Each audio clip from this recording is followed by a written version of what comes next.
What's up, everybody? Welcome to the Saturday night's main event, a watch along. Hey. I hope everybody is doing all right today. Sending some love to everyone. Thank you for being here today. We got a short card today. We got 4 matches here, so it's not going to be like a crazy long show.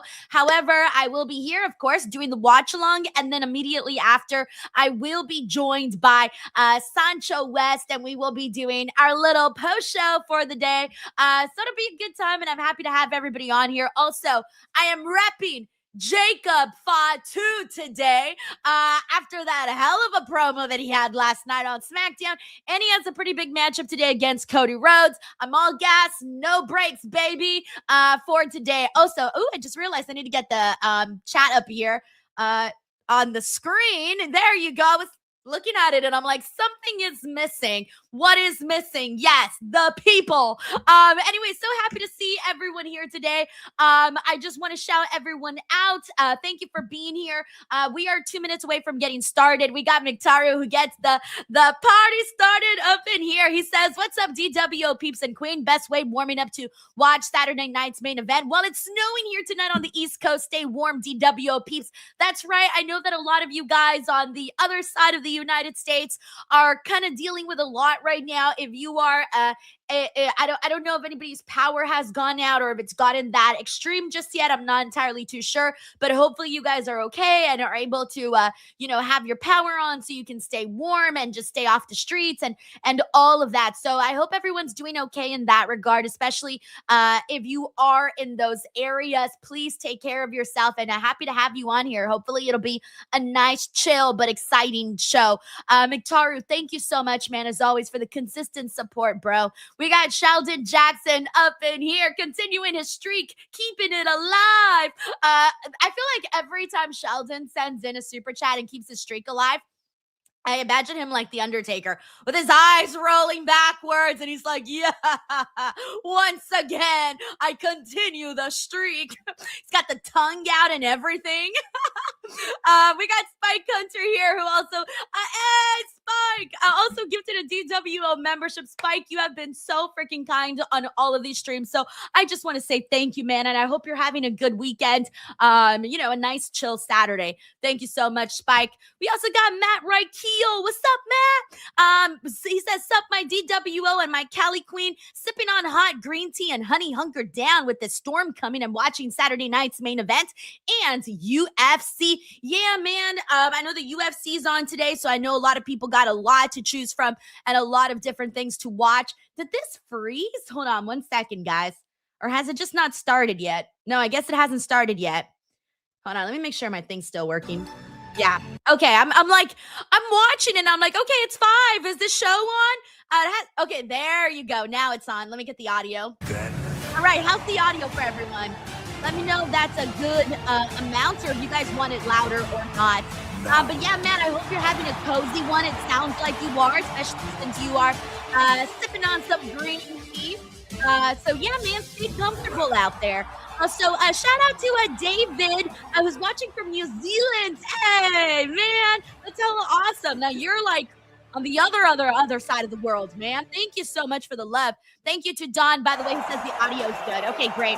Hey, we got Stephanie McMahon opening up the show. That's right. I forget she kind of always does this now. I always forget that she is unfortunately stuck in an airport in Detroit, Joe Tessitore got taken down with the storm, stuck in an airport. That sucks. I'm surprised they couldn't find anybody else to co-host with Stephanie McMahon, by the way. I would have loved to see, like, Happy Kelly, Jackie Redmond. I feel like they could have probably found somebody to get in there. I mean, depending on who was there, of course. But then again, they also have that person doing the backstage stuff. I don't know. I feel like they could have found somebody.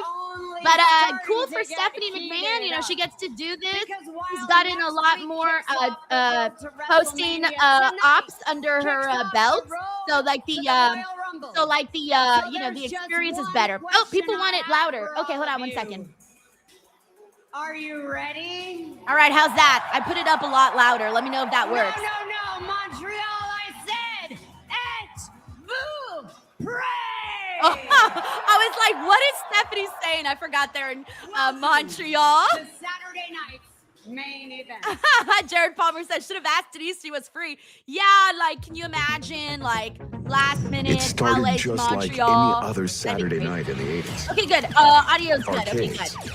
Perfect. Roller rinks. That familiar primetime TV glow. Looking at This this show intro was here that we different. got. And as the night went on, it quickly became timeless. It's Saturday night main event. Let's go. Sweet 10. All right, well, I don't know what we're going to get out of today's show, but we got 4 matches to look forward to. I want to thank Ebony, by the way, who's here. What's up, Ebony? Mixtaru, damn, Mixtaru. Also gifted 10 DWO memberships. And by the way, this is not the first time Mixtaru has done this. So I see it. I thank you, Mixtaru. You have no idea how thankful I am. I hope some of you guys were able to grab some memberships, and if you did, by the way, we also got Rev Rashim Stewart. It says, hey, good to have you back on, by the way. It says, Cease, you're the most beautiful woman on YouTube. Oh my God, I wish. Are you kidding me? There are so many, like, there's 10s out there. There's 15s out there. You know, I'm like, yo, no, like, they're the ones. But I appreciate the sentiment and the kind comments, Rev. I really thank you for that. We got Mctaru here. It says, your shirt should have said my AI husband. This is the first time I officially wear my Jacob Fatu shirt, by the way. I was saving it because you know how he was gone for a while. And I was like, I don't want to wear it on a show that Fatu's not on. So I'm like, oh, he's finally on the show. So, you know, and he's got a big match and it's coming off of a hot promo. Like, this is the day to wear the Fatu shirt. But I bought this shirt like months ago when I did the Hot Topic haul. This is from the Hot Topic haul and I hadn't worn it. I was saving it for a big moment. And the big moment has arrived. Thank you so much, Mctaru. By the way, we also got Day Day the Mexican who says snowed in Arkansas. I got Menudo, Atole, and DWO. Dude, that's crazy, man. Out there snowing in Arkansas. Oh man, I'm with you, man. I'm with you on like going. Well, I mean, like the fact that you're like out there having to be trapped in the snow, but I hope that it at least feels a little cozy. Hopefully, there's a little pro to it, just a little one. And at least I heard it's only 2 days, so yeah, just stay safe out there, Day Day. You keep eating that menudo, as long as it keeps you home. Thank you, Day Day. We also got Frank in the building, infamous Radio Loco. He says, my fearless leader, happy Saturday night's main event. Get them hoops, my fave. I did my grocery shopping, laundry, all errands done. Pizza and cheese sticks just arrived now. Time to enjoy the amazing watch along. Oh, and Saturday night's main event. Frank, I love that you. Oh, look, there's Fatu. I love that you are. Are we starting with Fatu and Cody? I think we are.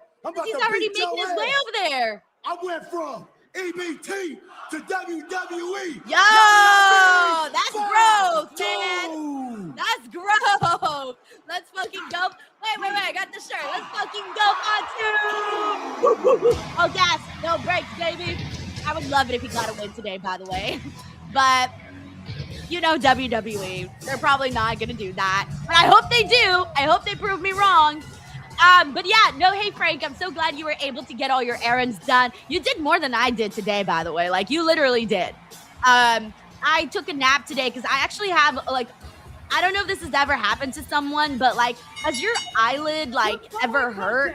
Like, my eyelid hurts from here and here. And I'm having a lot of eye pain from my eyelids. And I think a piece of my makeup might have gotten in my eye or something. I'm not really sure, but it's been like this for 2 days. And I don't really know why.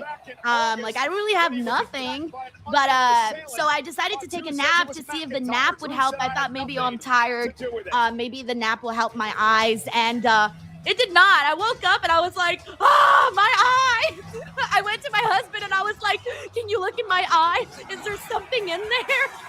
So anyways, it definitely hurts a little bit here. So hopefully it's just like one of those things where, you know, I got makeup in the eye or something. Since I'm always doing crazy things. Thank you, Infamous Radio Loco. We also got Steven Marchuli. What's up, Steven? He says, any surprises tonight? A surprise for me would be like if Jacob Fatu actually won, by the way. Like, legit. I would be very, very happy if he won. That would be, I would consider that a surprise. Depending on who wins the Fatal 4-Way, that could be a shocker. If it's not like Randy or Sammy, it could be kind of a shocker. Let me see. If the titles change hands, that could be a surprise. And then depending on what goes down with AJ and Shinsuke Nakamura, that can give us more an idea of what the hell is going to happen with AJ Styles come Royal Rumble. So like, no, I'm not necessarily thinking like surprises. I'm more so thinking like surprise storyline things that can happen. Thank you so much, Steven, and I hope you're doing good on this weekend, man. We got Jared Palmer. What's up, Jared? He says, hot take, Randy took out Jacob because he did say to Cody before that he was going to take out the whole bloodline no matter how long it takes. You know what, Jared? You're the first person that I've seen bring up Randy as a potential suspect for that. The other hot suspect is actually who we're seeing right now in Cody Rhodes. A lot of people think that it might actually have been Cody and not Drew, especially after last night's promo. So you're thinking totally different, but that's not always far off. Thank you so much, Jared Palmer, for this. And I also hope you're having a nice day. Weighing in at 222 pounds. All right, who else do we got in here? Let me give some shout outs, man. If you're not often here or you're new here for the very first time, please let me know, man. Especially if you're new, we'd love to welcome you. We got Jokey360 who's hanging out with us. Shout out to Jokey. Shout out to Donnie Love. Hey, Donnie, man, hope you're doing good. We got Zaladon. Hey, Zaladon, how are you, man? We got Shelton. Hey, Shelton, what's up, man? We got Lynette Zayas. Good to have you back on, Lynette. We got J Rock Dog. Hey, what's up, J Rock Dog? We got Karen Jenkins who's been hanging out with us. Hey, Kara. Just Karen. I meant to say Kara. Sorry, my brain. But no, Kara's been hanging out with us the last few days, so I'm like, nice to have you on, Kara. We got Zachary Walton. Hey, Zachary, good to see you, man. We got Eric Diaz. Oh shit, Jacob Fatu just attacked. Jacob Fatu. Oh shit, I'm dying here. Jacob Fatu was like, I don't give a fuck about your entrance, bro. Fuck your entrance. See, like, I like that. Like, I wasn't expecting him to go right in on the big Woa moment. Like, we look forward to that. Oh my, Cody accidentally knocking down the referee. Hey. Yeah, we got King Pope here. Says all gas, no brakes. Oh, but yeah, guys, the bell hasn't rung. I imagine they don't even do the match. Imagine they like just fight, and then don't do the match, and that's how we get away with not getting an actual winner. Ooh. Oh my God, are we not going to get the match? Are we going to go down to three matches? Zeno Hour says, Jacob says, whoa, no, whoa. I feel like he went, no.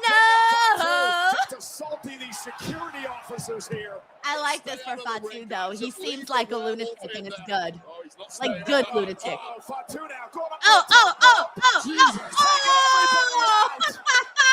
He totally missed Cody, but hey, that was very impressive. I can't do that. Most of us can't do that. Oh my God. That was funny. Like, one guy took the entire way of Fatu. Oh my gosh, we have Naheem here who says, what the hell is happening? What is happening is that Fatu and Cody are beating the shit out of each other. To be clear, thank you, Lindsay White, by the way. Hold on, I have to screenshot this. If you're eyeing cooled boiled water for 3 days and avoid eye makeup, if it's no better after 3 days, see your GP family doctor. Thank you, Lindsay. Damn it, I'm already failing the what I'm supposed to do because I put makeup on today. Tomorrow I won't. Tomorrow, no makeup. But I was like, how am I going to come onto the stream with no makeup on? That's crazy. Ooh.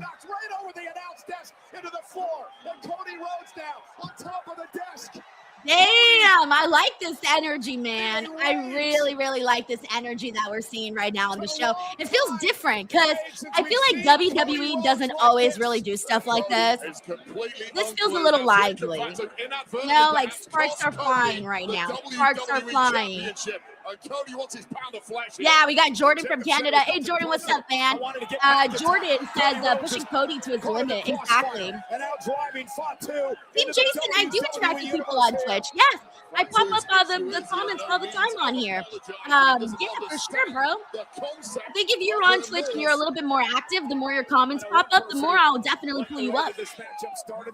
Yeah, I definitely do not ignore the Twitch peeps. Right here in Montreal. This would have been up his alley. This is a flat-out fight. Yo! See, like, this is what I mean. Like, two guys that don't be playing, man. They just want to F each other up. So, wait, I think we're getting, like, a full-on brawl instead of an actual match, which is good because I was like, yo, if this would have ended, like, right in the beginning, then we would have been kind of screwed because then we would have had, like, probably 50 minutes of commercial breaks. And you know me, guys. You guys know me. I am a sucker for brawls. Ooh, and on the concrete. Yikes. Go to the concession stands, please. If they go to the concession stands, just know that I will be internally marking out because I like stuff like that. Also, shout out to CD Shaw who's here with us. Hey, Code, what's up, bro? Thanks for having you on, man. Also, shout out to Oliver Drake who's here with us. For Cody Rhodes. Yeah, and out here, no rules apply. And you would have to say Jaime Garcia says dream match card. Let's fucking go. And we're probably gonna get like a shit ton of ads, but hey, it is what it is, right? Look, but I'm liking actually the brawl is going longer than anyone probably expected because that's my other pet peeve that you guys know about is that I hate when the security guards come in and ruin a good brawl. You get like 10 seconds and it's just like a tease and then you get nothing else. That always makes me really mad. As a corporate stiff, Cody views Fatu as some prison thug. Hi, Dr. J. Mary. Hey, Dr. J. Mary. Oh, no. Yeah, that was right now they're complete equals in this war. Sorry, my mouse died. Oh no! All right, I'm gonna charge this, which means I can't really do anything for like the next few minutes. But oh my God, Botchamania over here. But I will still be calling out chat and stuff. Actually, I might run and get my laptop to control chat since I can't. My mouse literally died right now. So embarrassing, guys. No, like rule 101: don't let your shit die. You know. Who it has to be said has consistently thrived when the odds say no. In a situation like this, the odds certainly say no. Team Money says -5 stars. I know, I'm literally handcuffed right now. I can't do nothing. Okay, but hopefully you can charge a little bit in like 5 minutes. Or however long this brawl lasts, I'm hoping we can charge it. I have an extra one, but I don't know the charge. So we'll find out soon enough. Rally Cap says that's why I have a wired mouse. They don't do them like that for Apple. Oh, look, he just took a garbage shot to the head. Okay, they're getting closer and closer to the concession stand. I want to see some popcorn flying. I want to see Jacob Fatu's head underneath the icy machine. I want to see Cody Rhodes under the soft serve. I want to see Jacob Fatu's dreads and some nachos. Oh, look out! Yeah, take that geek out. Take him out. What does he mean trying to get in the freaking, what is he trying to do, get in the whole thing? Get out of here, bro. Oh, yeah, popcorn! I said I wanted to see some popcorn flying. I'm telling you guys, my guilty pleasure in life is concession stand brawls. My guilty pleasure. Aw, don't end it yet. I want him to get like a pretzel and just like start whacking him in the face with the pretzel. Literally. We got Tiger Claw who says, find someone who loves you as much as Cody hates the bloodline. Yo, Cody's gonna be Cody's daughter Liberty is gonna be feuding with the bloodline. Yeah, we got James Evan who says soda in the face. I know. Yeah, we got SBT over on Twitch who says proper fight. Exactly. None of these dorky ass security guards in our way right now. Both of these two be at this point, yet not one of them wants to end this fight and just walk away. Think about the Royal Rumble next week. No. I just realized Nick Aldis is there. When did Nick Aldis get there? Has he been following them the whole time? I didn't even realize that. Oh my gosh. That's so funny. By the way, we just had a question that I didn't get to pull up here, but it was, what do I get in a concession stand? I'm a nachos girly. I get nachos, and I'd be fucking up the jalapenos. That's my category right there. Nacho and jalapenos. And I eat one jalapeno per chip, because your girl can do spicy over here. I don't actually like popcorn. I mean, I'll eat it, but I don't favor it. Okay, something crazy is about to happen here. Maybe Crossroads on Fatu off this. Go away, you dork. Get out of here. See, this is what I've been wanting. Like, can we stop with this security guard bullshit? You know? Who that? It's McIntyre. Drew McIntyre. Oh shit, I just realized Drew went out there. I was like, what? Yeah, see, we were expecting Drew in this match in the first place, but I was expecting him in the actual match, like, to come in, like, you know, a few minutes in. Obviously not. I didn't predict the brawl. When they could barely stand up themselves. And oh no, he's gonna kill him. Oh! Did he totally miss the table? I can't tell. But from that angle, I didn't know where Cody was landing. I was like, where's Cody landing? Where is he gonna land? Like, I legit did not know where Cody was landing. I couldn't see. We got Alonzo R who says spinal. Beards one says thanks, Drew. I know, thanks, Drew. You just ruined the kick-ass brawl we were having. Drew, I'm usually on your side. I usually love you and all, but you kind of suck the fun right now by ending this brawl. A preemptive strike from McIntyre. McIntyre knew sooner or later, certainly the Samoan werewolf was coming for him. Yeah, we got Kara Jensen who says, I think he missed the table. I think he did too. For you, step to Drew McIntyre, and he will put you down. McIntyre runs this industry now. Also, shout out to Never Off Schedule says, watching from the pool, first vacation in 2.5 years. Yes, bro. Enjoy yourself, man. Enjoy yourself. Seriously. We got a Nightmerican who says, Drew doing the jackknife was beautiful. It was, except he ruined this brawl that I was enjoying. Has not moved since, and now McIntyre. What are you doing, Drew? Mission accomplished for Drew McIntyre. So now what? I wouldn't. That guy looks like he's looking like all those guys right there look like they're hungover. They're like, oh, why did I show up today to work? We got ... here on Twitter who says, thankfully Drew was there to stop the madness. What a champion to the company. Corporate Drew. He technically helped the officials, right? By ending the brawl. He technically helped Nick Aldis and the security guards and all of those people by stopping this brawl. So shout out to Eric Diaz, Alonzo, Bill W. from New York, Valcorian, Nike, like James Evans.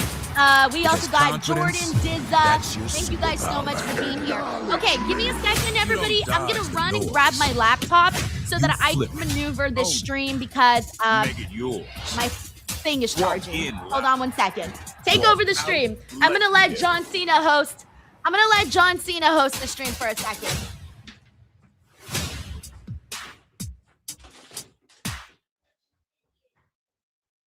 This place is absolutely exquisite. I know we're departing soon, but I feel like I've arrived. Too true, T. Speaking of arrivals, two-time U.S. Paralympian Danny Arovich Alrighty. enters the Delta One Hold on, line. look at that effortless. Sorry, guys. This is Botchamania Truly stream. a recipe for success. I cannot The performance here today navigate has the just stream been because my next mouse level. died, so You I'm know I bringing can in see you, right? an additional source here, which is my actual Scotland, computer, now my Milan. laptop, so You that know I I'm bringing can my pull kill. up your guys' super chats and stuff like that. Of the grabber. Hold on one second. Dead. Also, I'm gonna have to disconnect it in a second. Is it charged? This is All right, let me see how much it's charged in 5 minutes. Hold on, guys. Sorry, this doesn't normally happen. Technical difficulties. Our story. was over. Black Phone 2. Oh, fuck, man. I'm at 3%. Peacock. Okay. Let me just mute the commercials. Honey. Yeah. I respect. And then sorry, guys. All right, let me pull it up 1 second. Hold on. Alrighty. Let's see. All right, let me pull up the super chats that we've got in here. Thank you guys so much for your patience, by the way. I'm very, very sorry about this.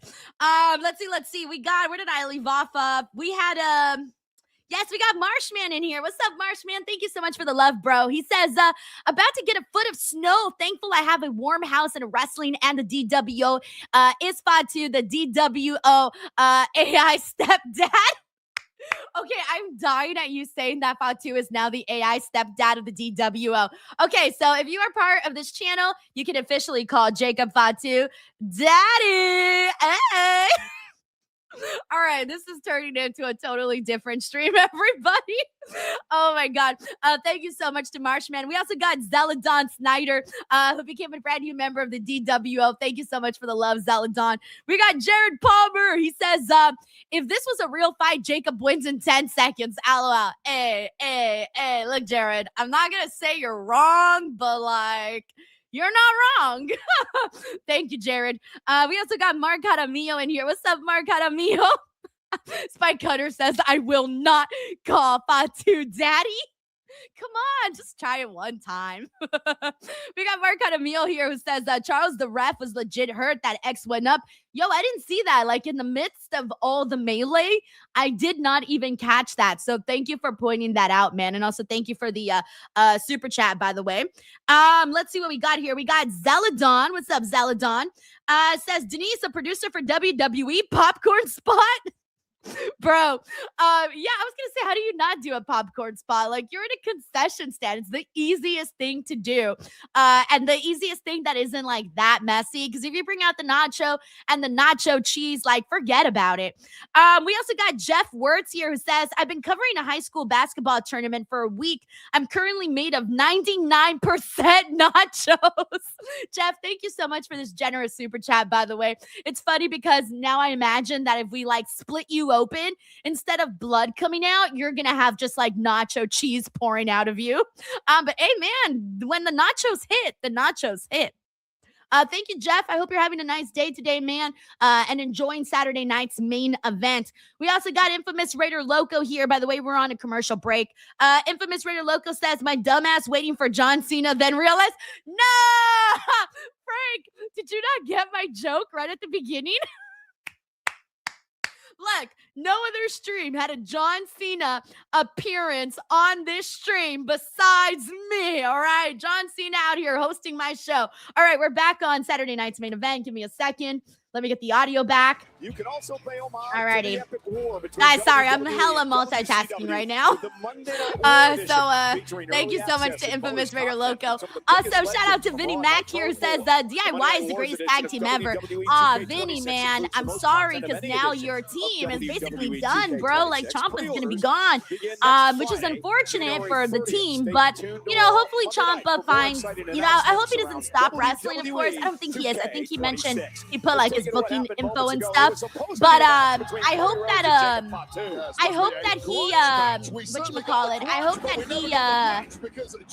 he finds some place where he's happy and he gets whatever it is that he desires for his career, you know? So we'll see what happens with Ciampa. But thank you so much, Vinny Mac, for the super chat, by the way. We also got Greg Cherry Brand. Hey, Greg, how are you? He says, hi, DWO. That was a crazy brawl. Thanks, NordVPN. Hey, Greg, NordVPN isn't a sponsor here, bro. We ain't gonna give it up for them like that. Unless they're a sponsor, they don't get love like that around here, okay? You gotta pay for my love, all right? I charge for my love. Alrighty, we also got Steven Marchuli here. By the way, they're just showing highlights right now.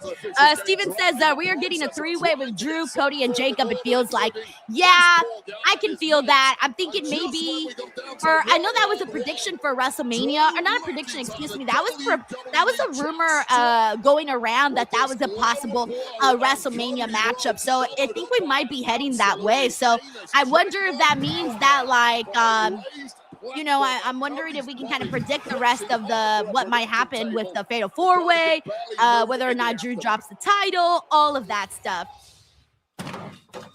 Oh shit, Drew's still going. Drew is still going. Drew.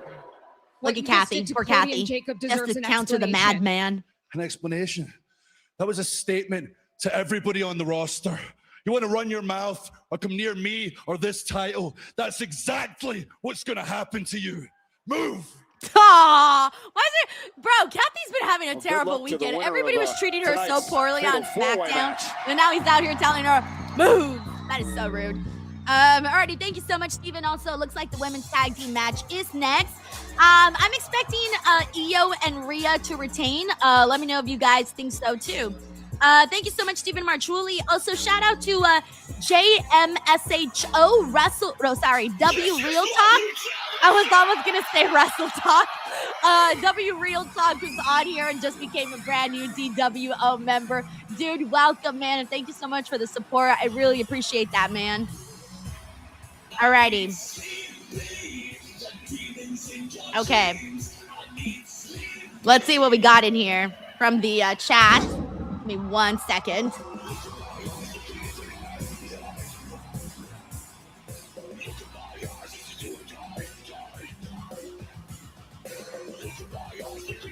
They call themselves. Yeah, I just don't think it's time for them to drop the titles. Plus, I don't really want to see right now Liv Morgan get stuck in like the tag team division. I hate to say that because I know she has a group and all, but I kind of want to see Liv Morgan sort of go do some more stuff like where it's about her. So that's the only reason I'm kind of like not really too crazy about her winning winning them tag titles. That's why I want to see like Rhea and Io basically like retain.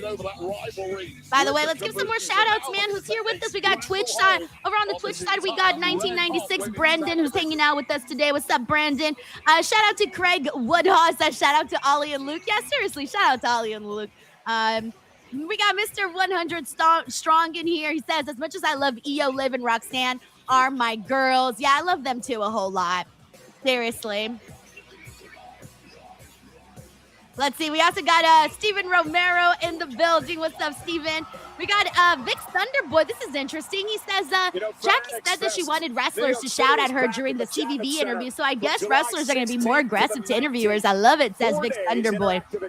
We also got Steven Romero who says best two matches up first and second. I have high hopes for that Fatal 4-Way, man. I think it'll be good.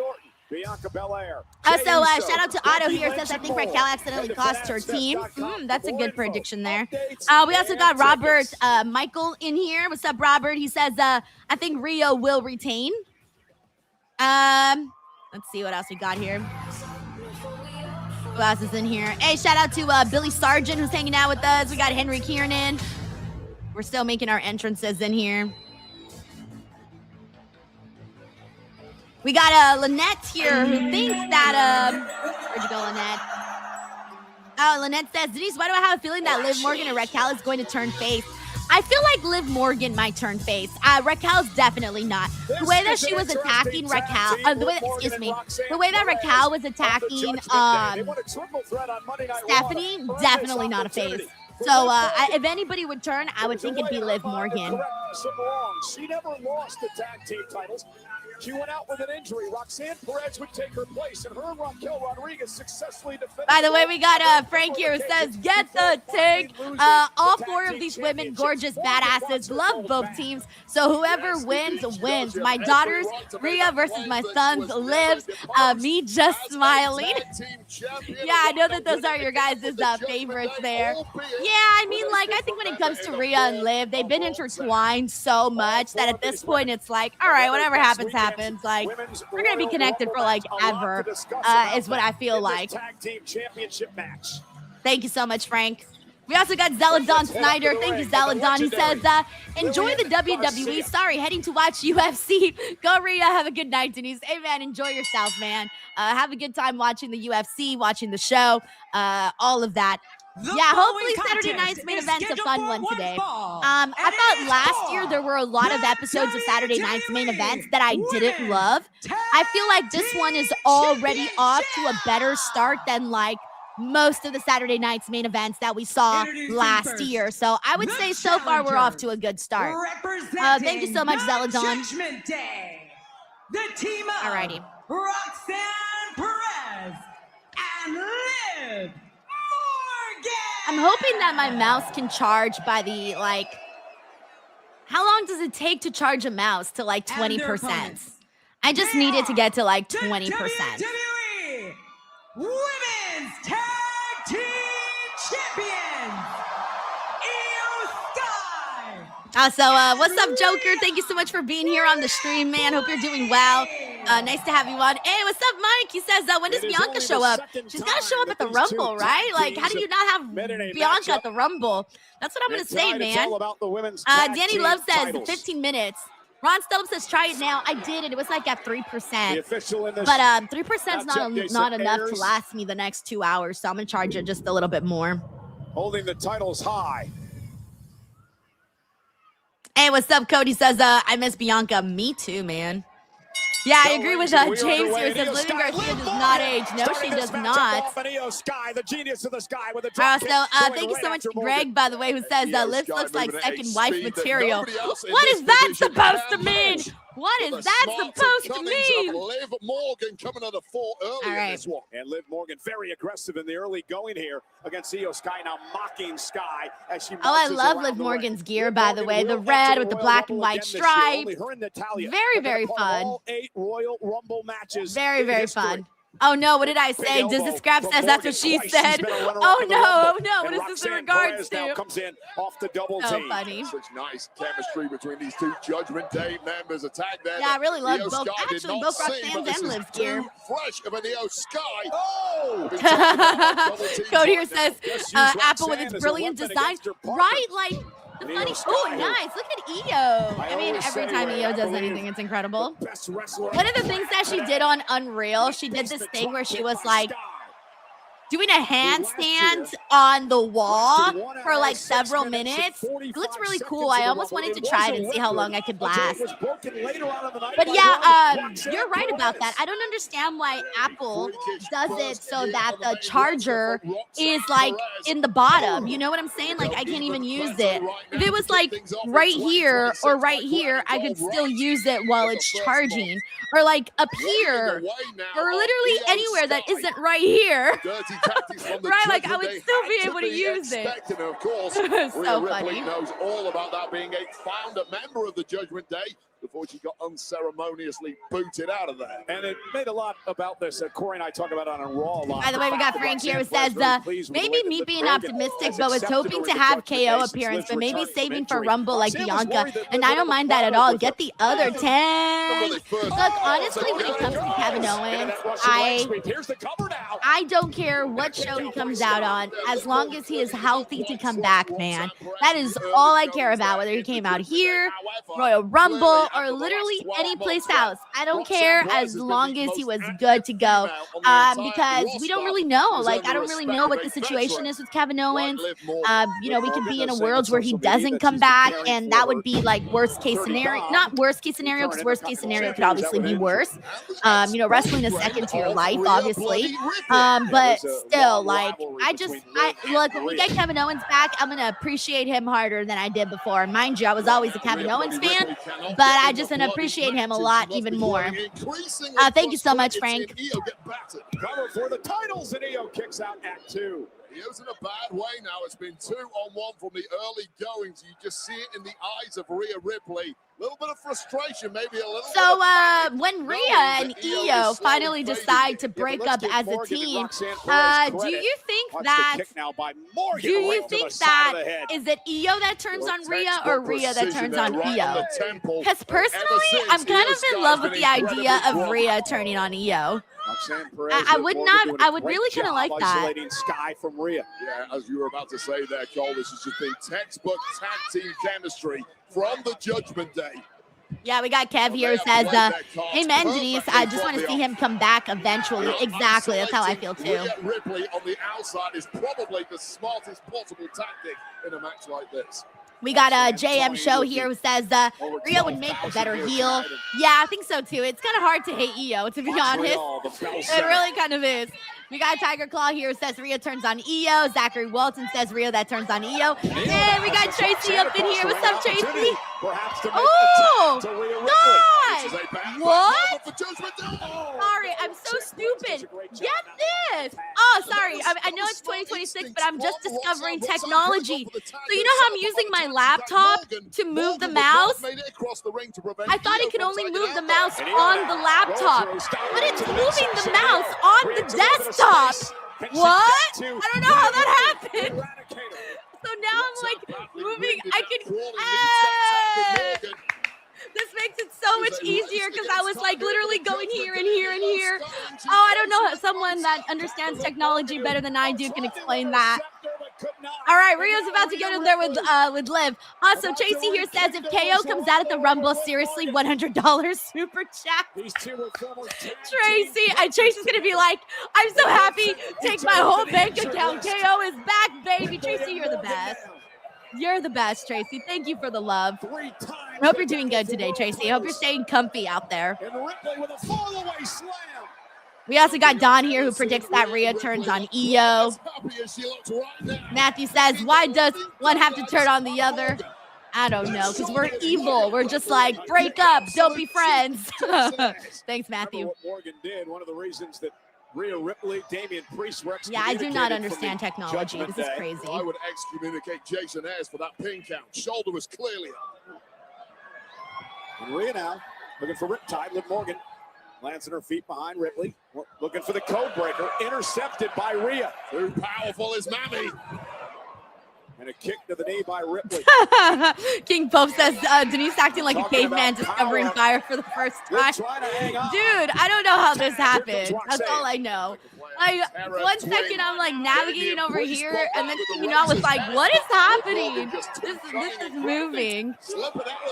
Which is good because now I can let my my mouse charge a little longer and I can still navigate. Because I was like, yo, what the hell am I gonna do? It's so fucked. We'll take on the new #1 contenders. James Irvin says about the mouse and the immortal words of Stone Cold. What? Yes, that was my terrible Stone Cold impression. I'm telling you, this is the hottest division in wrestling. All of the big names in women's wrestling want to be in Oh, see, I didn't know that. Ron Stollop says 2 Apple devices can use 1 mouse. I learned that today. Literally. Holy shit, you really do learn something new every day. That could have been a disaster. Zachary Walton says, because it's wrestling, that's why. Also, shout out to T Rio, shout out to Richard Ruiz. Hope you guys are doing well, man. Hey, we got D Joser. What's up, D Joser? He says they sell wireless car. Oh, another code breaker. We've seen a couple of code breakers in here. D Joser says they sell a wireless charger for them. Mouse is like $20 off Amazon. Ooh, thank you for letting me know. I'll tell you right now, for a young competitor like Roxanne, her instincts are A+. First of all, dropping Rhea Ripley her, leaving her to the walls and Liv Morgan connecting with that low blower, and then this taking out Io Sky so she can break up the pin, albeit a pin that Ripley could kick out from. I am hugely impressed with Roxanne Perez. Also, we got Don here, a DWO member for 36 months, says, just realized we hit 3 years. Yes, that, Don, I don't know how that happened. Crazy how fast time flies by. Crazy. And I'm pretty sure right when we started, we were probably already seeing Rhea and Liv. I feel like they've been beefing it forever, man. Like forever. It could be curtains for this challenge from the Judgment Day. We got and now Io. Top row, missile nice. Kick. Joseph Voss says, so far this has been a good. Oh, sorry, I misunderstood your comment. I actually thought, Joseph, I thought you were saying this had been the best match of Saturday night's main event so far. I was about to say, bro, it's been the only match. But no, he said this has been a good Saturday night's main event. Yeah, that's what I was saying earlier, that this has been the best Saturday night's main event we've had in a while. Like, because I just haven't been a fan of some of the. Ooh, ouch! Oh, damn! Rhea kind of lasted a little funky there. Felt like her head was. Oh, Jesus Lord! Felt like her head was like right, you know, on the mat there. And then right now I got nervous with Io because she went on the rope, and that rope was like hella shaking. I was kind of nervous there for a sec. But yeah, we got Uncle Donk here says, what a match. We got T Real says, love all the women in the match. Miami Scorp says, awesome match so far. Attack. Took a bit too much time. Morgan able to capitalize. And now Liv Oh, what a takedown. Io now. Pinning combination by Morgan for the titles. Kick out at 2.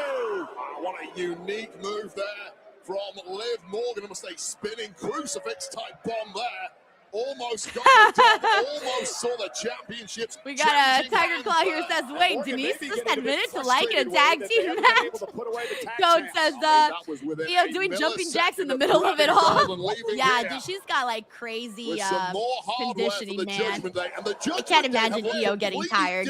I would never go hiking with Io. I would just look so pathetic next to her. The quest for gold is here. Ask Finn Balor about that. Io Sky creates space. Ooh, a smack in the face, bro. Also, shout out to Uncle Donk. Thank you for the love, Uncle Donk. He says, good evening. Good evening. Good start to the show. I agree. Oh, shit. I didn't know what Io was going for there right now. Ouch. Yeah, man, I'm telling you, I thought the way that they did, I don't think anybody really expected a brawl to concur with, oh, nice. Oh, no, she got her legs up. Nobody was expecting a brawl between Cody and Jacob Fatu. Like, we were all dead ass expecting the match. Maybe Drew gets involved, shenanigans. Like, that's what we were expecting. I don't think any of us, oh my God, Io. Cameraman, move. Cameraman was like, oh yeah, Io. Bro, move the camera. Oh no. Hold on 1 second, everybody. My peacock's buffering. Oh, there you go. And if your cock is buffering, Blue Chew, promo code Denise. Hey! Dragging all right, to make the tag, and now Rhea Ripley. Thank you so much, Uncle Dunk, man. Thank you. Sando got caught. Headbutt by Ripley. Yes, I got a Frank here says Jacob ain't my daddy, but Rhea is definitely mommy. Hey, look, Jacob Fatu is the daddy here of the DWO. It's been decided. It cannot be undone. Okay, there we go. I think she's about to get the victory. Oh, no, wait. Up. There's Raquel. Well, you know, it's funny. We thought Raquel was going to inadvertently maybe ruin Liv and Roxanne's efforts.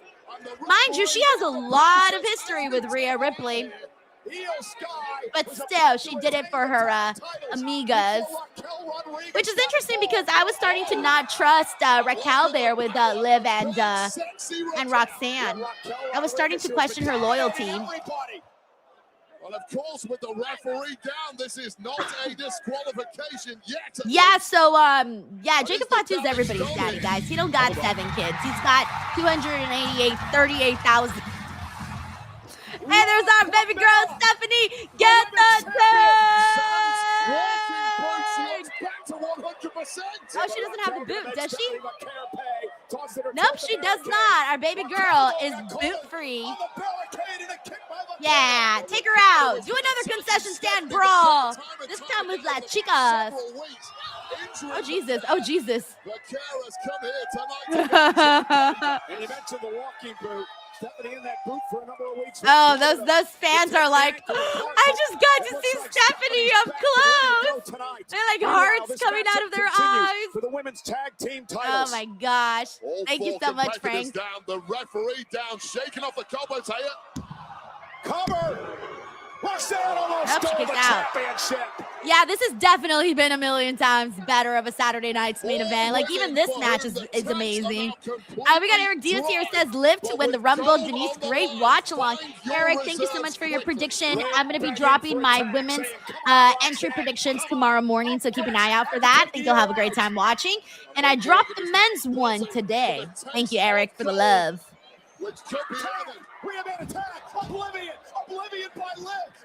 Ooh, shit. Rhea nearly took her head off with that kick.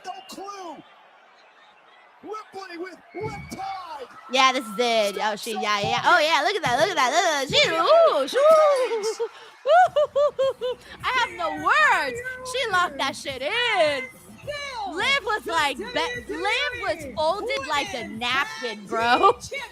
Also, Rhea has like a hell of a scar on on her arm, but I feel like she folded Liv like a napkin right now. I'm like, yo, Liv ain't getting out of that. It's over. Saturday night's main event. Oh man, a red hot division and a pair of red hot. We got a underscore 182 here. It says good finish. We got Kev here. It says great match. Hey, what's up, Aiden Cossack? He says a fun match. We got Race Pierce. It says whole lot of chaos. This is the moment it looked like. Mike Hunter says, I need Rhea to pin me now. We got Karen Jenkins here who says that was a good ending. Zachary Watson says, nah, Liv was folded like laundry. So funny. At this point, it looked like the Judgment Day was going to win things. Before the return of By the way, we got the women's champion. let me see. Hold on one second. We got let's see. We got Infamous Ritter Loco here. It says, get the third tank. It's La Primera, my dark queen. La Primera. Or like Chelsea Green says, La Primavera.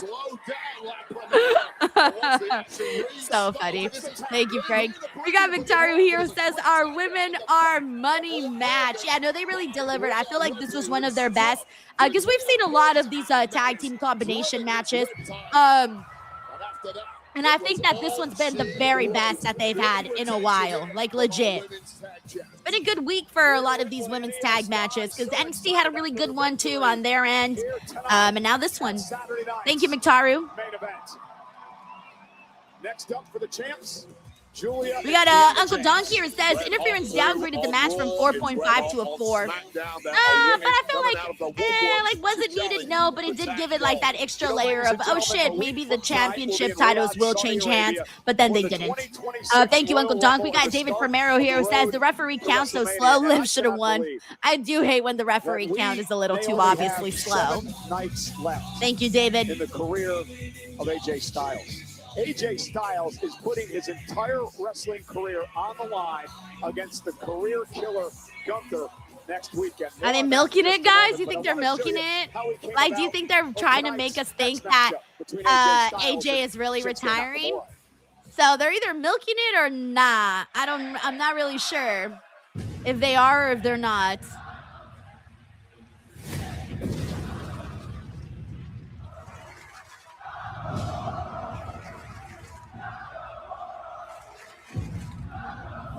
Two superstars with similar journeys around the globe, all leading them to this night.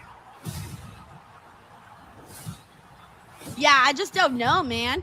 All right, we got a underscore here says, I demand IDK. We got Kev here says possibly we will see in 7 days. I just don't know. I just don't know what's going to happen here. We got Don here who says, yes, the fact that they are talking about it this much makes me think he's not retiring just yet. I don't know, man. We got Mark and Dark here who says the retirement community. Aww. Aww. One more big fight. Let's hope this match is good, guys. So far, Saturday night's main event has been on fire. Styles and Nakamura have, wrestled quite a bit in WWE. However, their matches didn't necessarily hit the way that they did in New Japan. But who knows? Maybe today is the day that they finally get it right, for here in WWE at least. We got Alan here who says, I think we're all coping. He's definitely retiring. LMAO. Craig Woodhall here says retires and joins TNA for the rest of the year. Possibly. Let me, The city. There you go. Also, shout out to Chaos who's hanging out with us here today. The energy. Listen to this place. Experience Royal Rumble. Dreams will come true. We got let's see what we got here. We got BJG here who says that has AJ came out publicly and said he's retiring. I know he said he wants to retire in the next year, but did he say he's retiring this soon? Well, he didn't say exactly when, but he did say 2026. So it could literally be any time. And his contract is reportedly up in February. Like I think it's going to be like February 1st, I think. Who knows? That I'm not entirely too sure about. But that's basically what we got at the moment. Alrighty, guys. So that's what we, let me see. Let me go through some more comments, seeing how everyone's saying. Hey, what's up, guys? We got Malik in here. Hey, Malik, good to have you back, man. We also got Jermaine here who says that match was full on. Get the tank. Amen. By the way, do we got any brand new people here that have never been on this stream? Because I would really like to welcome anybody here who's new, who's like just hanging out, maybe lurking in the back, maybe they're too maybe they don't got anything to say in the chat. If you got nothing to say in the chat but you want a shout out, all you got to do is throw in like literally an emoji, like an apple or something or whatever. Throw in an emoji and I will make sure to shout you out, man. I want to make you feel like you are noticed here, man. I like to acknowledge people. It's nice to be acknowledged. It's nice to have a friend. All right. I don't know what I'm doing, guys. Let's see what we got here. We've got, let's see. Where'd you go? I was about to pull up a comment. Where did it go? Oh, yeah. Lindsay White here says, I love AJ. I'm not ready for him to retire. That is exactly how I feel. But hey, everybody, can we please welcome Donnie Magic, by the way, who says he's new over here. Donnie, thank you so much for checking out this stream, man. Seriously, that's very, very cool of you. Like, very, very cool of you. I appreciate that a whole lot. Some of you all here trying to fool me. I know who's new. Around here. Don't lie to me. And we got Al Summers here. Al Summers, thank you so much for joining the stream. Welcome. I don't know. Let us know where you're from, how you're doing. Usually that's like the best way to get like introed in here. It's like, where you from? Cool. Let's go from there. Thank you so much, Al Summers. We got Eugene McFadden here. Says, are you getting WWE 2K26 when it comes out? I don't think so because I don't have a device anymore. And remember last year I tried my like gaming phase and it didn't really go too well for me.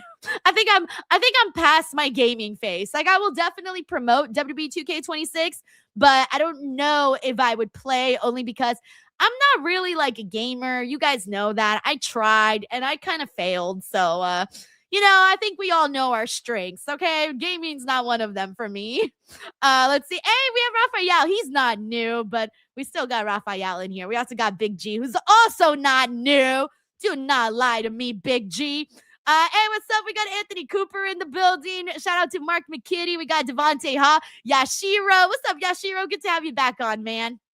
Jose Lopez says, I've been here since November of last year from your Full Gear watch along, Denise. Fuck yeah, man. Thank you for sticking around. We got Uncle Dong. Uncle Dong, thank you for the super chat. He says, if AJ wins, then Gunther no longer a career killer. I'm okay with that. Like, I don't think he has to be like the career killer. Like, for example, like today on Busted Open, someone called in and they were like, oh, I think Gunther is going to end Brock Lesnar's career. And I'm just like, I think it's too much. If we have him continue to retire all these people, I just feel it's too much. Too much. I think it lessens it. But hey, what do I know? I don't know nothing. Also, hey, can we please welcome Hypothea87, who's here? Thank you so much for joining the stream. Mr. Fatboy42, welcome. Thank you for being here, man. We also got Idol's Corner, excuse me. Thank you for also being here, and you have now been acknowledged. Let me continue going through some of the comments, and we're about to be back here. Thank you so much to Holland Randolph 12345, who is also new here. Thank you for being here, man. I hope you're having a nice time. Shout out to Ivory Wilson, who's also hanging out with us. What's up, Ivory? Welcome. We got Joe Lewis, who says, okay, I'm new in quotation marks. I like that. Shout out to Miss WWE girl, Kyle Anthony. What's up, man? And Saturday night's main event is being brought to you. Oh, they're showing the temperature for Montreal right now. That's the one thing. I know that WWE like has a zillion ads, but on the bright side, we can shout people out because, dude, it's a lot. We got Jason Bennett who says, what's up? I'm a wrestling fan, been a fan my whole life. Fuck yeah, man. I feel like we do definitely have a lot of people that are lifelong wrestling fans on the stream, which I personally enjoy because then we can all, hey, yo. Oh, man, I'm starting to get in my feels now. What is AJ trying to tell us? Dude.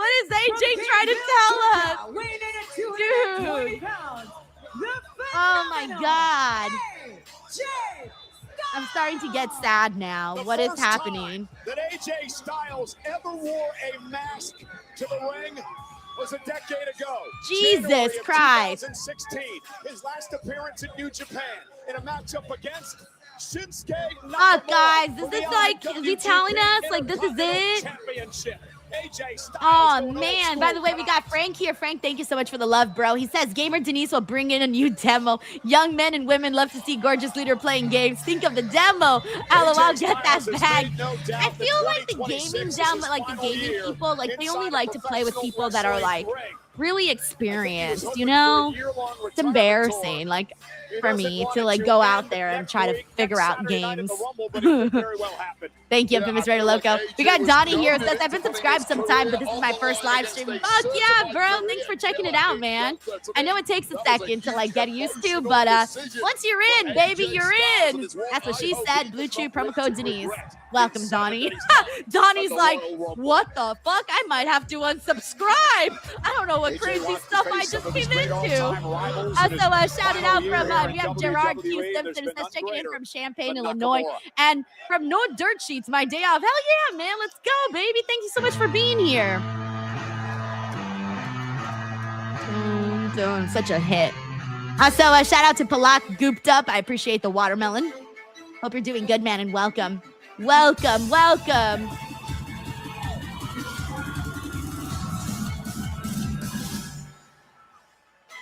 It's always fun to vibe with Shinsuke Nakamura's theme song. We got Malik here who says he was born in Colorado Springs, Colorado, but raised in Jacksonville, Florida, and is currently in Alabama. Damn, Malik, you're doing a United States tour over here. So funny. We got Eric Diaz who says, let's go, AJ Cool Mass. We got Alonzo here who says AJ should have retired in France. Bro, that match with him and freaking John Cena, that was ace, man. We got David Castillo. Hey, what's up, DC? I'm gonna start calling you DC. I don't know why, but shout out to David Castillo. There's a ton of ads. Yeah, that's kind of how it is, guys. Especially with Saturday night's main event, 4 matches. Oh, we knew we were getting them ads in, guys. Also, welcome to Alicia Garcia. Hey, Alicia. I always love to see more women on here, man. You have no idea. I'm actually, by the way, I feel like we are getting more women in my streams because I look at the demos and I like to look at that stuff and I get very, very excited. So welcome. It's very nice to have you on here. And I love the default too. Very, very cute. Thank you, Alicia.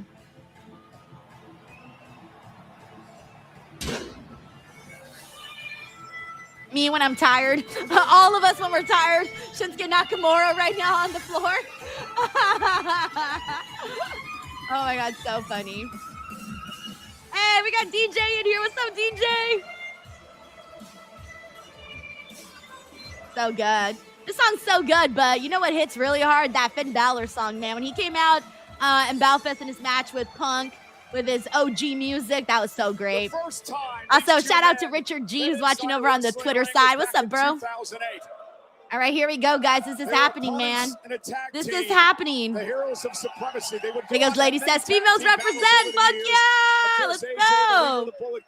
Shinsuke Nakamura. Also, thank you so much, Kara Jenkins, for the super chat. That's really awesome of you to send Kara. Seriously. Kara's been hanging out with us now for a while, so thank you so much to Kara. Shout out, man. We got Jared Palmer. What's up, Jared? He says, I hope you get an interview with JC Jane soon. Yeah, that would be cool. I would love to chat with her about so much shit that's happened with her. That'd be fantastic. Thank you, Jared. Both of these two men are born competitors. All right, here we go, man. This is it. Kara says red is still the theme color tonight. Yeah, that's right. It was like that last night, too. Also, shout out to Willie McLeod, who's watching from Willie Southfield, Michigan. Yo, and he says this is his first time on the stream. Thank you for checking out my stream and giving it a chance, man. I really, really thank you for that. I know it's I at least feel like it's kind of hard when you're new because you're like, what's this person all about? So you want to get a nice little warm up there. Yeah, we got Miami Scorpio says they both look emotional. I'm sensing that. He is in there with a killer tonight. Bro, I want to see his reaction after the match. Depending on his reaction after the match, I don't know, bro. I'm gonna lose my mind. Thank you so much to Frank here who says, like I said Monday, AJ is beating Gunther. I have zero doubt. Plus, I remember seeing SRS report extra time on contract since his broken foot injury. So fingers crossed. Dude, I hope so, because it's so weird. It's so weird if he, like, leaves right at the beginning of WrestleMania season. Like, that doesn't feel right. It's like leaving before you get served dinner at a restaurant. You just fucking eat the salad and then you go home. You know? Like, nah, you gotta stay for the full 5 courses, bro. Get the damn dessert. Get a drink afterwards. I don't know. You can't leave during the water and salad. Maybe a couple of breadsticks. Come on now.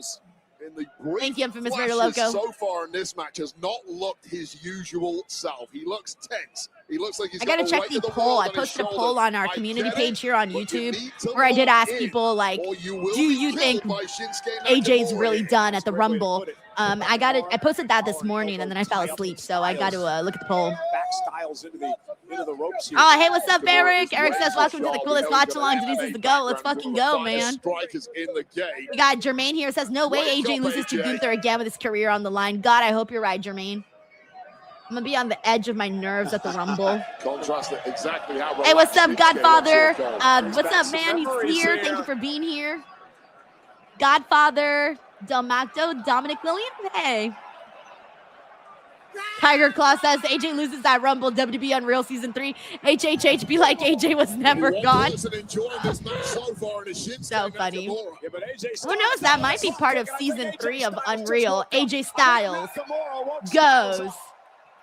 By the way, we got Uncle Dunk here with a super chat. Says Shinsuke wearing the same gear he wrestled AJ at Wrestle Kingdom 10. Shut up. Is he really Uncle Dunk? I would have not remembered that. So thank you for pointing that out, man. Thank you. And yeah, Luis Garcia makes up a good point here. Says, but would he end when he began? He showed at the Rumble, so why not end at the Rumble? Yeah, man. I remember Santi brought that up on the Raw post show, and that shit stuck with me. 10 years practically to the date, man. One of the greatest belt-to-belt we've ever seen. Hey, shout out to Surfer Philip Nova, who's here with us again today. How are you, man? Jordan here says Shinsuke looks like he walked out of 2016 throwback look. Well, isn't 2016 like in trends now? Where they're like, everyone's obsessed with 2016 for whatever reason. I don't even know why, but they are. In the process, but now with a clear upper hand. Careful, you don't tweet something 7 days ahead of taking on Gunther, of course. The last thing you want to go into a matchup against Gunther is being sub 100.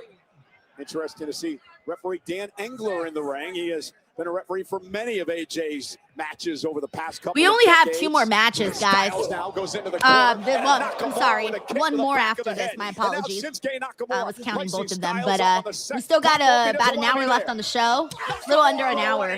So this match should get at least like 10, 15 more minutes, I would assume, if we're lucky. Professional respect between these two. And then by the way, Brie Marie says, what were you doing in 2016? Nakamura with the pace. I was in college. Yeah, I was in college. I think I was in my sophomore year of college. 2016, yeah, I think I was in my sophomore year of college. Because let me see, I started, no, wait, that doesn't sound right. Yeah. No? What about Gunther? When did I graduate? Fuck. No, I'm wrong. That can't be right. That can't be right. When did I graduate? I'm like, when did I graduate? Oh, no. Yeah. So I graduated. No, I'm so wrong, guys. I'm so wrong. I was class of 2010 in high school. So I was class of 2014 in college. So then that means I was 2 years removed from college, which means that I was in my second year of hosting, which means that I was broke, had no money. I was working for free for a lot of people, just trying to get on-camera experience. I was interviewing like big celebrities and making zero money. And I was also working additional jobs as a brand ambassador and applying for jobs where nobody would return my fucking phone call or my emails or anything. So yeah, that's what I was doing in 2016 now that I think about it. No wonder I was like, what was I doing in 2016? Thank you, Brie. Nakamura just having fun at the expense of Styles now. Nakamura just lost the weight of the world, has left his shoulders completely. Oh, AJ able to roll underneath, and ooh, that caught AJ right on the jaw. And a nice clothesline by Styles. It's AJ's greatest strength is always going to be that superior movement. Give him an inch, he takes a mile. Oh, AJ's hyped, guys. AJ's hyped. That sliding forearm by Styles. Got a little like grr in there. Now AJ into the corner. Ooh, caught Shin good that time now. Up on his shoulders, bang! Knee to the back of the neck, cover by Styles, and a kick out. One way to rearrange the cervical spine of Shinsuke Nakamura. Andrew Penn Jonas says, Denise, you are missing AEW wrestling. Aw, come on now. Come on now. I don't need everyone yelling at me because I'm not watching Collision. Aw, now I'm going to get yelled at. And Styles are going to drag Shin to his feet. Dinkle here says they were deployed overseas in AJ looking for Styles clash. Respect. Shin tried to, that time he caught him. Ooh, scorpion kick right to the skull. Took 2 attempts. Second was a charm, however. Yeah, Shin with a kick, drop Styles down. T-Real here says, why is Batista not in the Hall of Fame? He was supposed to go in, I believe, during the COVID year, but then, decided, they decided not to do it. I think it was during 2020 when they were supposed to do that. Going around the arena, shockwaves. Damn, we haven't seen Shinsuke Nakamura in this kind of a match in a very long time, by the way. Suddenly dominating this. Oh, caught. Oh, right to the ear. Once again, the biggest threat from Shinsuke Nakamura are those unique pinpoint. We got Jonathan here says, I visited my homeland in the Philippines in 2016. Oh, hell yeah, man. That's awesome. There's nothing better than like visiting, where you're from and getting to see the culture up close, man. It's a wonderful experience. A step ahead in the latter goings of this one, and may now be lining up for a kill shot. From the second rope, Nakamura with that flying knee, and Styles is stunned. Yeah, this is like the best Shinsuke has looked in a minute. Like legit a minute. Shinsuke Nakamura is just an expert in mind games and traps. Hey, what's up, Steven Romero? What's up, bro? Flush on the jaw. We got Tanisha Hicks that says, so far this has been a good show. I agree. Hey, what's up, Mario? He says, how are you, Denise? I'm okay, man. I'm okay. I have a little bit of a funky eye right now. I don't know why I'm telling everybody my whole business, but other than my funky eye, I'm all right. Now everyone's looking. They're like, what's wrong with her funky eye?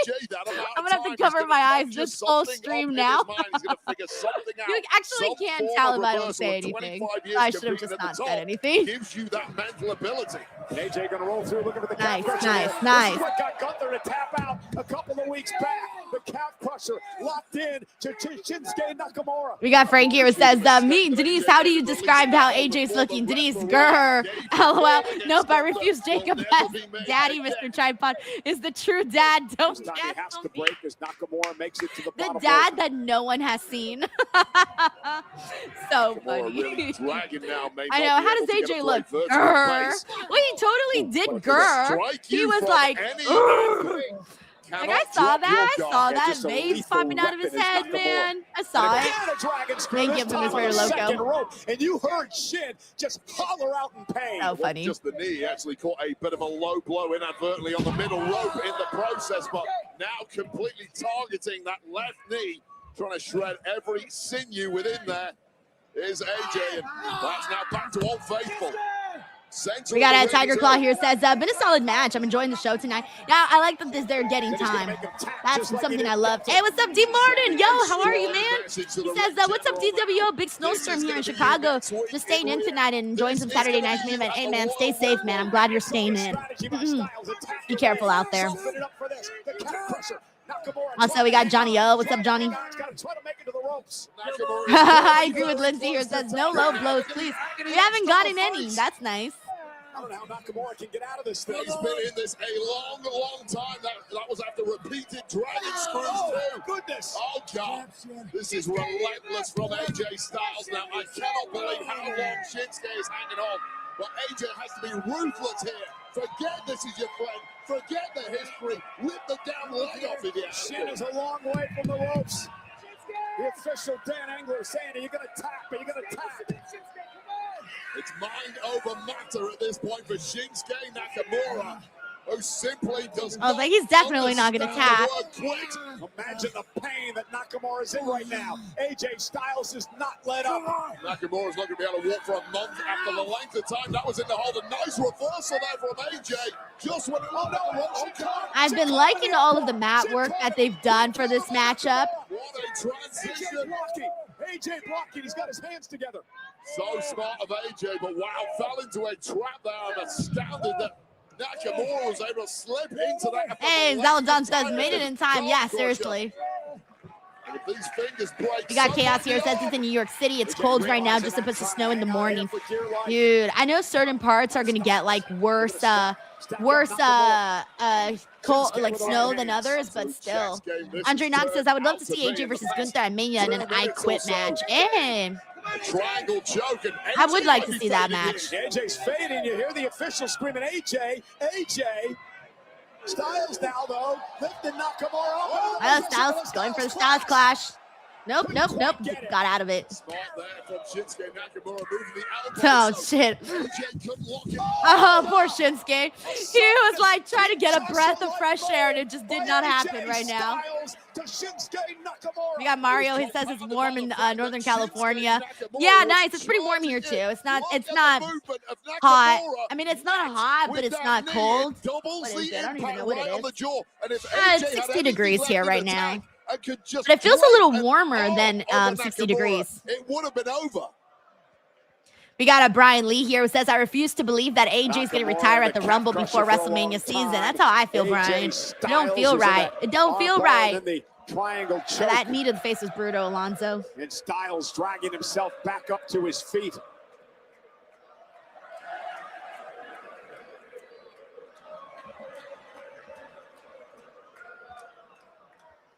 By the way, thank you so much to Mr. Fat Boy. What's up, Mr. Fat Boy? Thank you for the super chat, man. It's really nice of you for sending this in. I hope you're having a nice weekend, man. Thank you for your generosity. Well, a strong style, and that usually shout out to Mr. Fat Boy. Let's go.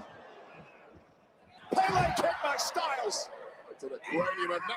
Damn, fucking got him with a knee in the back of the head, man. By Nakamura. Literally. Nakamura re-injuring himself as he delivered. By the way, Steven, yes, I will be streaming for the Rumble. Yes. I'm so sorry, Andre. Says 9 degrees in Indy. Yo. Miami Scorp says warm here in South Florida, 75 now. Damn. You're literally in the summer. And Shinsuke now has Styles where he wants him.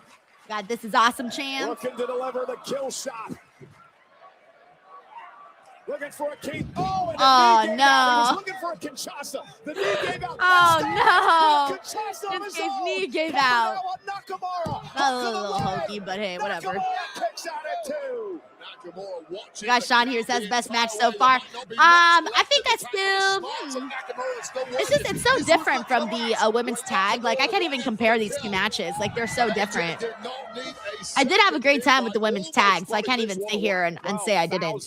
891 on hand tonight in Montreal. Hey, Sterling, how are you, man? A week away. We got Jordan here says fantastic wrestling tonight. Also, shout out to Nicholas Jacobs. Hey, Nicholas. What's new, bro? What a battle. The battle is the right yeah, word. exactly. Rod here says it's more of a technical match. Yeah, like it just has totally different vibes than the women's tag, which I like because you need to have different kinds of matches on the show. Uncle Dunk, thank you so much for the super chat. He says, watching this makes Cena versus Gunther look like a clown show.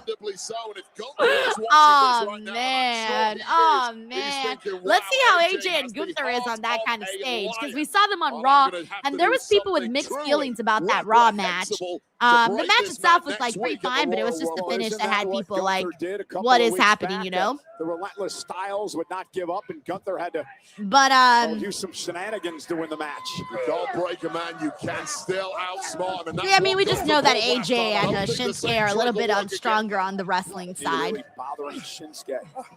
But Gunther's freaking amazing, though.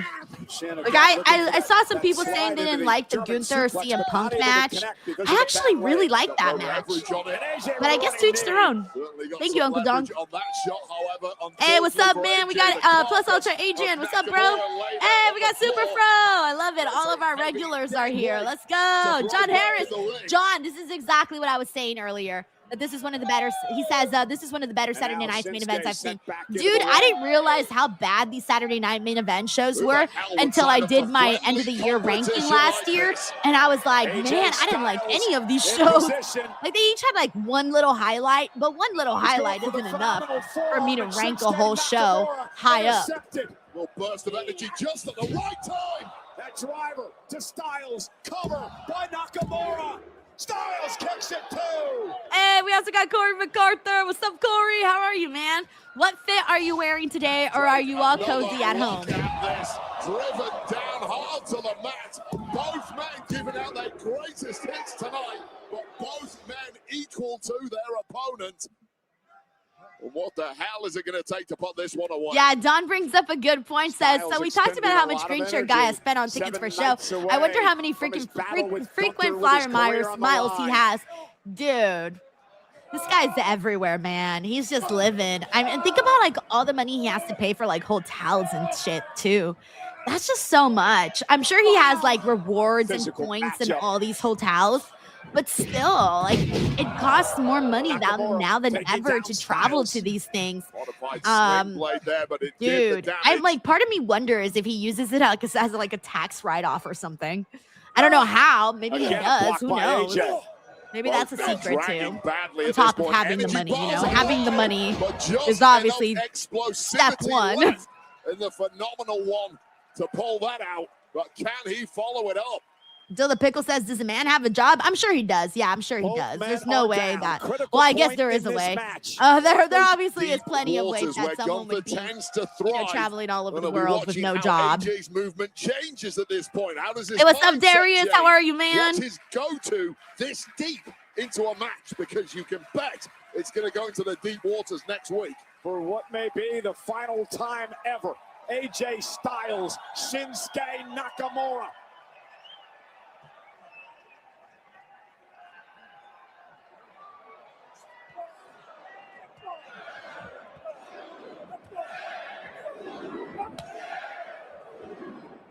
It's been such a long time since we last saw Shinsuke and AJ, so I don't know if this is fair to say, but I do feel like this match has been the strongest for them in WWE. Two grizzled warriors leaving it all out there.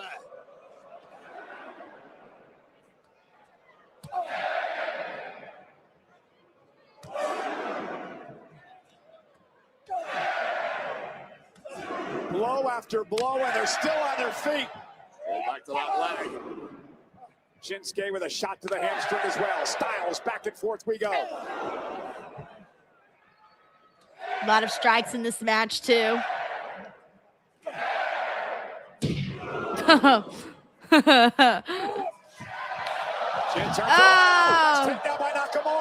We got Brian here. Says, who do you think has a better chance of winning the Rumble this year? So I actually just dropped a whole video on that.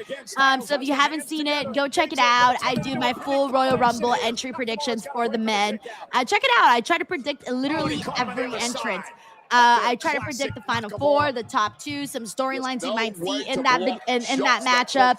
I talk about who might have the most eliminations, you know, things like that. All of that is up right now on that most recent video that I posted. And then tomorrow, I'm dropping the women's 1s1, Brian. Thank you.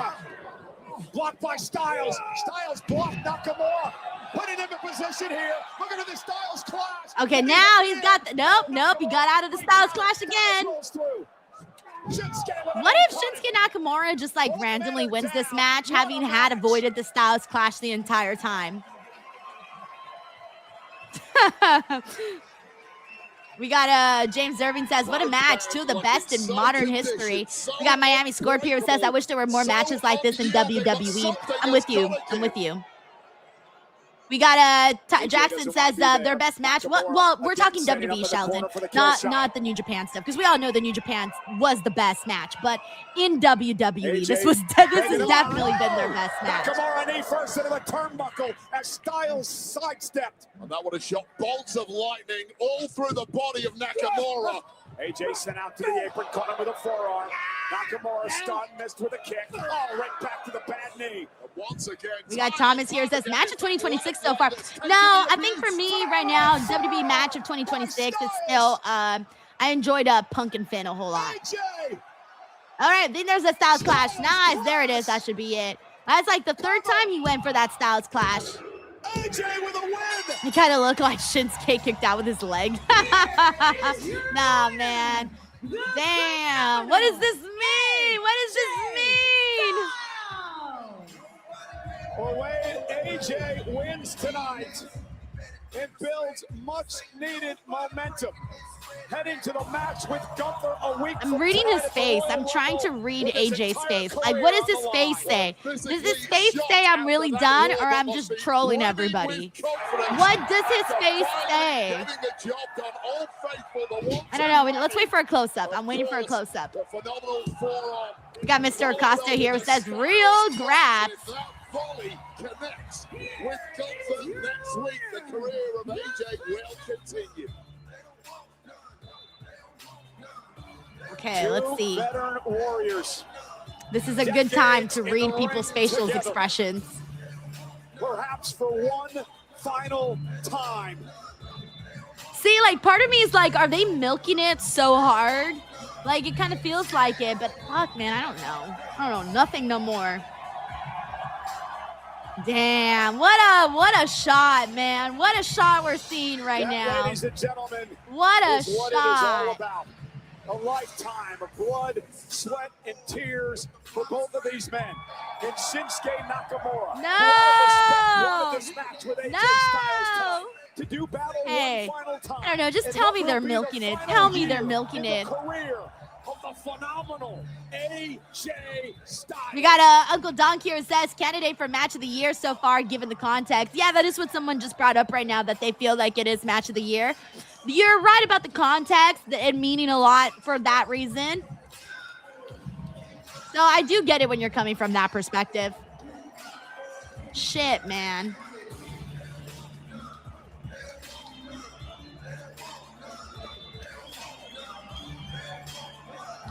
I don't want none of this retirement is what I don't want none of.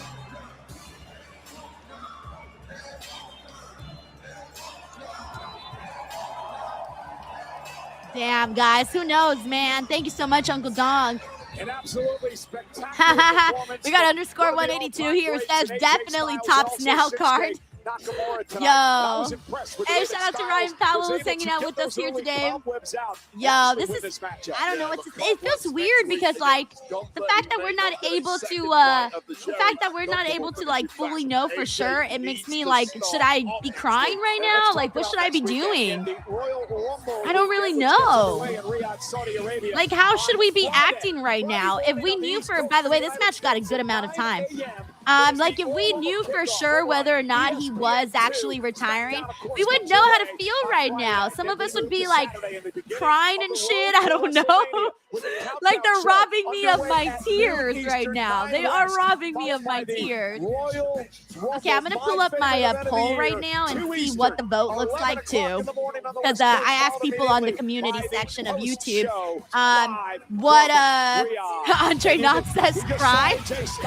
Andre's like, just cry just in case. Get your tears out there just in case.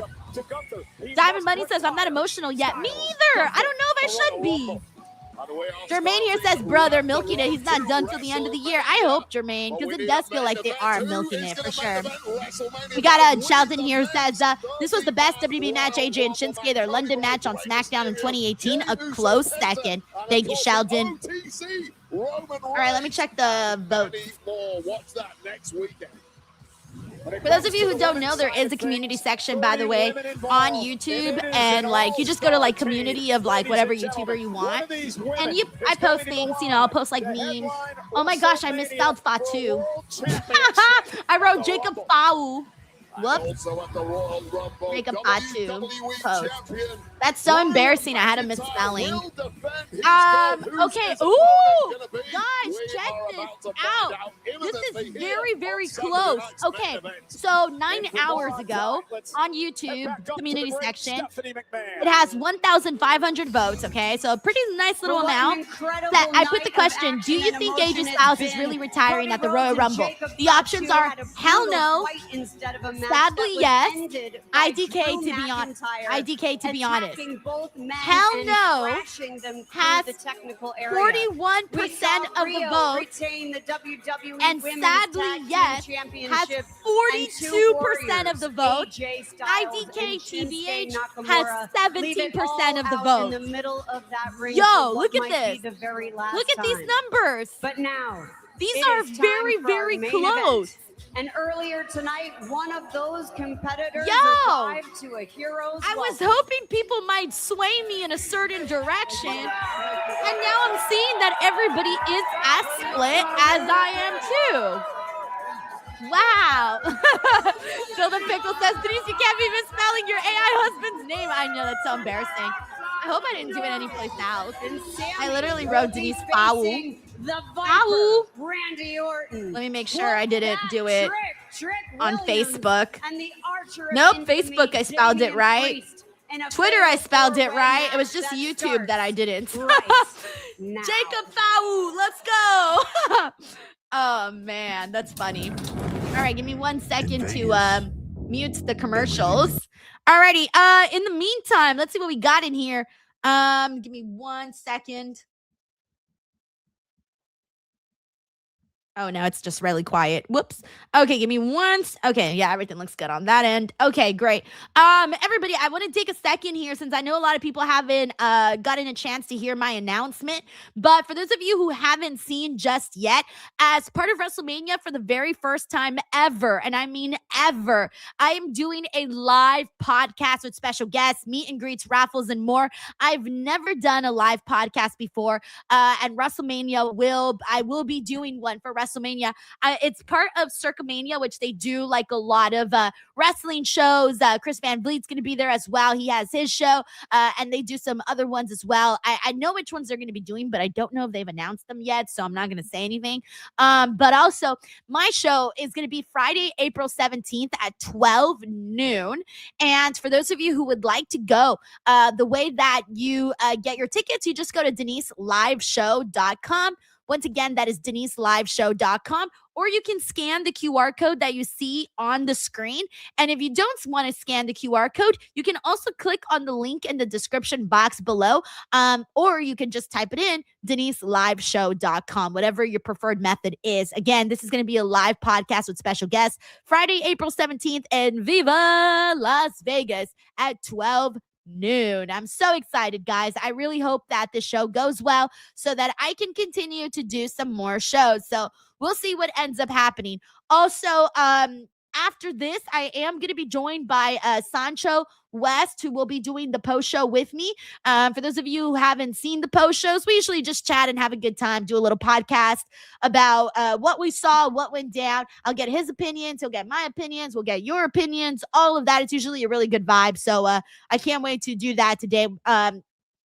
Both Sancho and I have a really good time doing the show together, so it's always a really, really good time. Thank you so much. Says Denise is now big time. I try. It's hard out there, guys, to survive in this world, but we'll see what happens with all of it. Alrighty. Also, while I'm here, if you haven't already, I do post all of my reaction videos on Instagram and Facebook. So if you guys want to see, oh my God, okay, girl, no way. Okay, sorry. Guys, I need to take a second and tell you guys something. So my sister, for Christmas, I got her an Ulta gift card and she lost it. So she had to go through customer service and all of these places to like try to get her card. Oh my God. And she told me she thought she lost it. So for like a week, we have been waiting for her to for customer service to send her the new card, and all of this. And so she was looking for it everywhere. Everywhere. She was looking for it everywhere and she couldn't find it anywhere. She just found it right now. She just messaged me. She was like, dude, it was right in front of my face the whole time. And I was like, where was it? You won't believe where the fucking gift card was at. She looked everywhere, her whole room, her car. I looked here in my house. It was in her phone case. Like what? Because she has a pop socket, so she didn't see it. But like the whole time, it was in her dang phone case. I can't. Oh my God. Oh my God. I'm like, girl, what do you mean? That is funny. Like she was literally at the store. She opened up her gift card and she couldn't even use it because of everything. But damn, we got underscore here who says been there. Oh my gosh, she had me hella stressed, guys. I was like, yo, if she dropped her gift card somewhere, what if someone used it and there goes the money? You know, like someone else is gonna like, oh my God. Oh, it's so funny. Underscore says, I once lost something for 23 months and it was leaning up against my hamper. No. Oh my gosh. Don says it's always where you at least expect it to be. Also, thank you so much, Tipotar. And we're back on we're back on the show. At the Bell Center. So funny. Anyways, I was originally going to promote my Instagram, by the way. That's what I was going to originally do. Oh, no. Oh, okay. Because I asked her if she can use her gift card, but she can't use her gift card no more because they transferred her funds to an e-gift card. So now she has to use the e-gift card. Guys, it's too much. Oh, my gosh. Yeah, she went to the Ulta and she got all her things and she was ready to pay. And then she opens up the, the little envelope that the gift card comes in. She opens it up and it's not there. And I'm like, did you drop it? Like, what? So the whole time it was just in her phone. I think in her mind, she was like, I'm going to take it out of this and put it away in a safe space. And then she just like lost it. All right, here we go. Main event time, everybody. Main event time. Let me just check in with Sancho. I hope he got pretty sure he got the message. Just making sure he saw my message. Anyways, so I was saying though before I got distracted is that I do post all of my reaction clips on Instagram. If you guys haven't followed me yet, I'm at _ Denise Salcedo on IG. Come through, man. I'm trying to blow up on here. It's very hard. But I post a lot of reactions. I post news videos. I post funny memes. I post interview clips, a lot of interview clips of some of the biggest names in pro wrestling, all of that and more. You guys can check out here on IG. Again, that is at _ Denise Salcedo. All right. I don't even know if you guys can see that. Introducing first from St. Louis, Missouri. We got 280 pounds. The Viper. We got Mictario here who says, it's almost like you're looking for your phone and you get pissed off at yourself until you realize it's in your fucking hand the whole time. Literally. Yes. That has happened to me so many times. I'm like, where is it? It's like right here. Or your keys too. But I don't know. Sometimes our minds are just in a million places and you look everywhere and you're like, not knowing where things are at. Sometimes things like that happen. Thank you, Mictario. Hey, what's up, Walter? Yes, Walter Welker here says, hey, Denise, this is my first time on your live stream. I'm from Modesto, California. Hey, yo, shout out to another fellow, Cali Peep up in here. Thank you so much for tuning in, giving the show a chance. And shout out to you, man, fellow Cali Peep. Like it was going to explode with rage at one point. That energy constantly buzzing inside the Viper. Well, it finds an outlet. Thank you, Steven. He says, I follow you and subscribe to your stream. Yes. We got Uncle Donkey who says, I'm okay if AJ's career ends at Royal Rumble, as it was his decision, even though it'll hit me super hard. Exactly.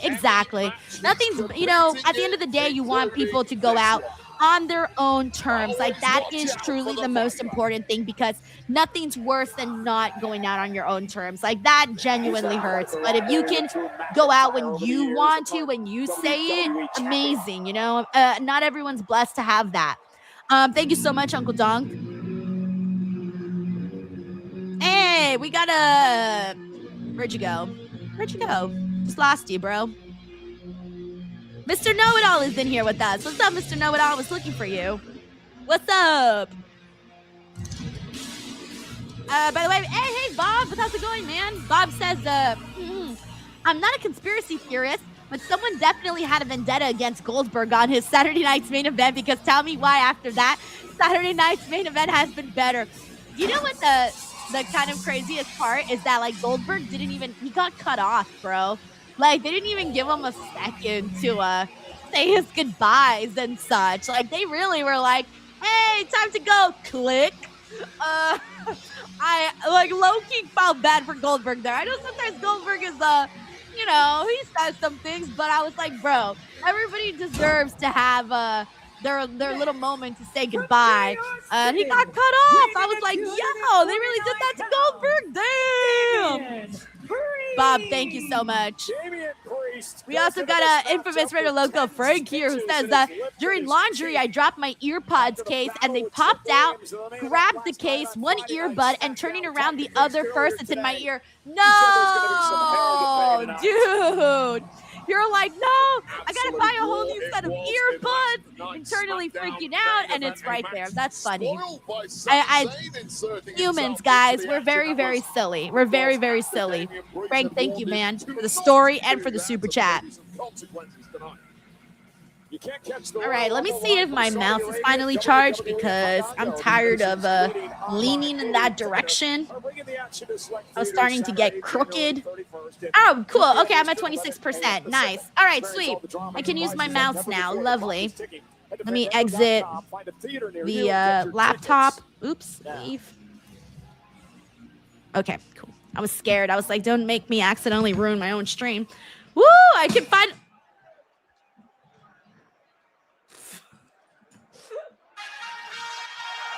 Alrighty. I can finally enjoy this show and not be all twisted. All right. Alonzo R says, let's talk about it. Amen. Let's go. Flip that trick. Who do you guys got for this? Who's everybody's official prediction for this four-way? My official is Randy, but I think it'll be Sammy. But I'll go with Randy. With Randall, I will go with Randall. What a meteoric. We got let's see. Yeah. I like it. We got Uncle Don here. It says Sammy or Randy. Eric Diaz says Randy. Rally Cap says that's Trick. Tiger Claw says Sammy. Tracy says Randy. James says Damian Priest. Oh man, you might be like the only person that's gonna say Damian Priest. We got Adrian here who says Sammy. We got Jokey who says, let's talk about it. Ultra Lemon Pepper Steppers, and we gotta talk about it. Kobe Marisco here says I got Sammy. Aiden says Trick Williams for Money in the Bank this year. Hey Aiden, I might steal your prediction by the time we get to Money in the Bank talk. That's a really good prediction, and he would be fantastic as Money in the Bank holder. Because he'd be just trolling that in your face. Also, hey, we got Mr. 100 Strong. How are you, man? He says, oh, yeah, man. I like it. You have the abilities of Trick Williams. What else we got in here? We got Kev here says Sammy wins. Frank says Sammy. Brandon says Sammy. Zeno Hour says Trick. Don says Sammy. Tanisha Hicks says, hey. Harden says, oh, yeah, man. James Evans says Sammy wins, but want to see Trick win. Tracy says Sammy's winning the Rumble. Kyle Put says anyone but Priest. Aw. Adrian here says Randall, Keith, Orton. Andre Knox says Randy. Diamond Money says Trick or Sammy. Jermaine says Sammy. Cody says Trick. Steven Romero says he can't call it. It's a very interesting painting of Sammy there. Drawing. All right, we got Robert here. It says, I want Randy to win, but I think Sammy is winning. Victario's got Sammy. Josiah here has, let's go Trick. Yeah, boy KJ says, I want Trick, but I think we all see Sammy winning in his hometown. Let's see what we got here. Mr. 100 Strong also says likely Sammy. Tyler Lambert. Hey, Tyler. He says Sammy. Dilla Pickle says, I think Randy has this. This Rumble needs Sammy. Carlos here says, I think Randy will win tonight. Luis says Randy, but Sami Zayn had it in his hometown. Yeah, that's the part that's got me like, That's all too aligned for Sammy, you know? Montreal, then Saudi. It seems like the stars would have kind of aligned for him. Dev here says Trick Williams is a future star, man. Look at that dude. Haha. I agree. He looks like a zillion bucks. You can't help but to think it every time he comes out, too. We got Billy Sargent says, go Priest. Hey, yo, we got two people going for Priest. Fuck yeah. Stone Immaculate says, that man. Which man? What man are we talking about, Stone Immaculate? Thomas Burnett says they need a recording of Booker for Trick. Just like pressed a little button. We should do that here for when he comes out. I only have one Booker T recording on here. For those of you who aren't on the AEW streams, let me roll this really quick. It's still funny. Even if you're not an AEW fan, it's still funny. Hold on. Here it is. Penelope Ford. I've never seen her. Oh, wait. Hold on. Let me play it one more. Penelope Ford. I've never seen her. All right. So that's Booker T talking about Penelope Ford, by the way. But we laugh because he says, Penelope Ford. I've never seen her. Rooting on his friend Sami Zayn. I told you it's funny. Whether or not you're an AEW fan, it's hilarious. Penelope Ford. I've never seen her. I swear, I played that clip maybe 500 times, and I still laugh about it. We got Dev here who says LOL classic. Eric Diaz says, ha ha ha, King Booker. Jan J says, Penelope. You know, my fear is that one day I'll interview Penelope Ford, and that I'll accidentally say Penelope Ford. Because of how many times I've heard the Booker T clip, I feel like in my brain's going to be like, hey guys, I'm Denise and I'm here with Penelope Ford. I've never seen her. You know, when someone says something so much, you start to like, say things a little differently. That's my fear. KO early in the matchup's underway. This is a fatal four-way match. Fatal four-way rules, of course. The first man to gain pinfall or submission will win in advance to the Rumble. There are no countouts. There are no disqualifications. All right, here we go. This fatal four-way. We got Frank here says, who wins the world title first, Mello or Trick? Carmelo or Trick? Sammy. I would say Sammy, then Trick, then Carmelo. Thank you, Infamous Raider Loco. Williams now going to drag Sammy out of the ring. I'll tell you, I like the smarts of Trick Williams getting out there early. Let other guys fight it out between themselves, but never take your back on the Viper. The uppercut from Orton to Williams. A little bit of inexperience showing there from Penelope Ford. I've never seen her. Oh, man. Dev says that clip in the Giannis Antetokounmpo or the DWO class. Funniest shit ever. The Giannis clip does not get old. For those of you who don't know, there is a clip of Tony Khan where he is introducing Giannis. But as you guys know, Giannis's last name is like pretty complicated. So Tony introduces them and he goes, Giannis, I don't even know what he says, but it's the funniest shit ever. I'll play that one at some point. You mentioned the history of Randy Orton. It's so funny. With Drew McIntyre. The great Giannis. It's the best clip ever. Like literally the best clip ever. It's so funny. We got Yes Boy here says lemon pepper, weapons, peppers.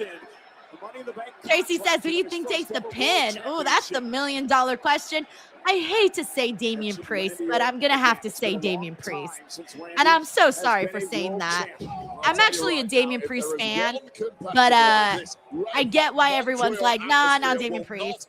Because then it's just not really like, no one's really going to expect Drew to lose the title. They want to feel like there's a chance, like, oh, what if Drew loses the title, you know?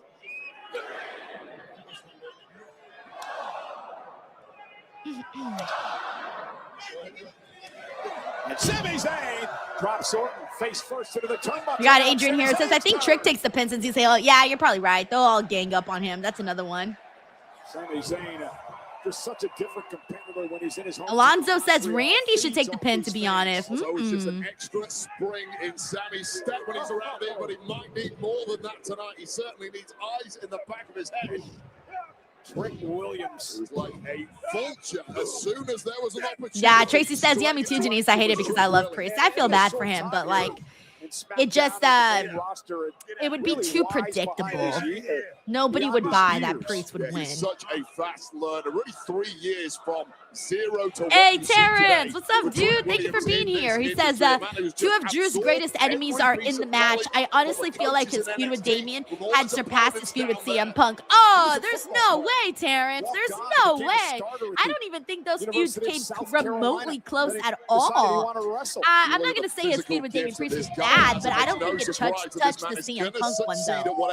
That's just my true feelings. You guys know that's like legit one of my favorite feuds in WWE. So I'm going to be like it's really up there in terms of my legit one of my favorite feuds ever in WWE, not just in recent years, like ever.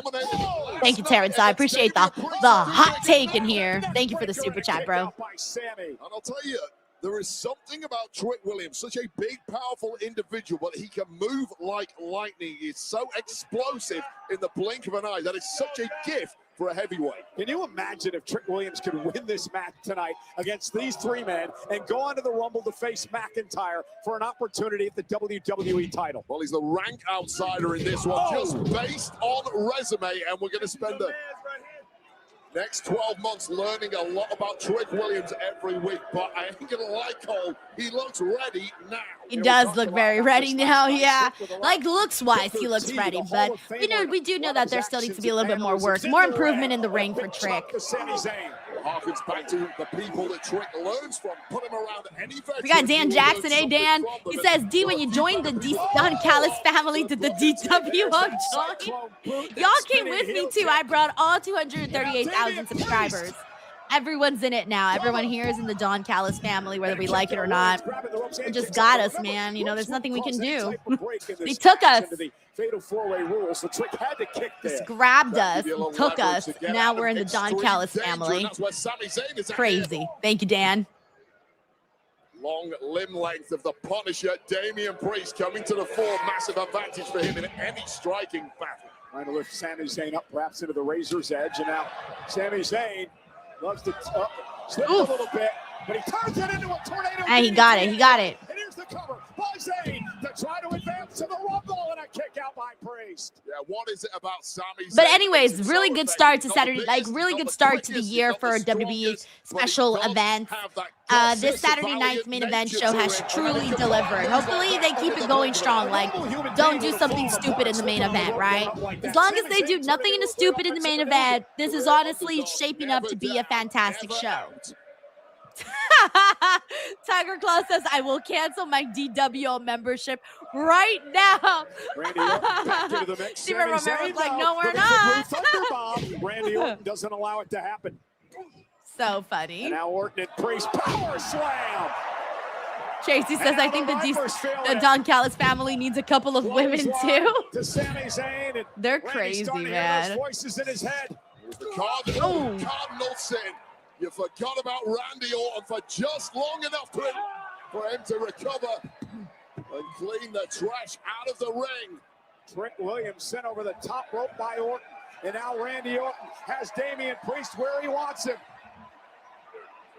What the hell was that? Randy's like, yeah. I don't know what that was. That was a new added addition to the way he does his stuff. Randy looking for it again. Sami Zayn now from behind. Zayn has Orton up into the Blue Thunder Bomb. I like the Blue Thunder Bomb a whole lot. One of the moves I thoroughly enjoy. So smart from Sami Zayn. Never confront the Viper head to head. Approach from behind, impossible. Sami did everything right there, but Randy's just too tough. Hey, Jeff, thank you so much for this generous super chat, dude. That's very nice of you, Jeff. He says, I'm back. I had to go find my Jack Russell Terrier who got lost in the snow. Wait, for real? No. No. Is he okay?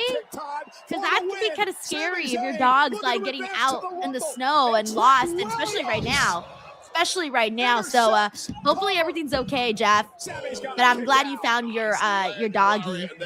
And thank you for the super chat, man. Enjoy the rest of the show. The last 10 minutes. But I would definitely rewind if I were you, because there was a lot of good stuff. If you missed AJ and Shinsuke, a lot of people are calling that match of the year. And then the women's tag team match was also good. I wouldn't skip past that one. And then, of course, the Cody Fatu brawl with Drew interfering. All of that was really top-notch stuff. So I feel like you got a lot to catch up on for whatever you missed. Thank you, Jeff. Meanwhile, look out. Sami Zayn. Marshman says, Denise, as long as they don't screw up the main event, Triple H, hold my beer. He's like, don't worry. Hold on.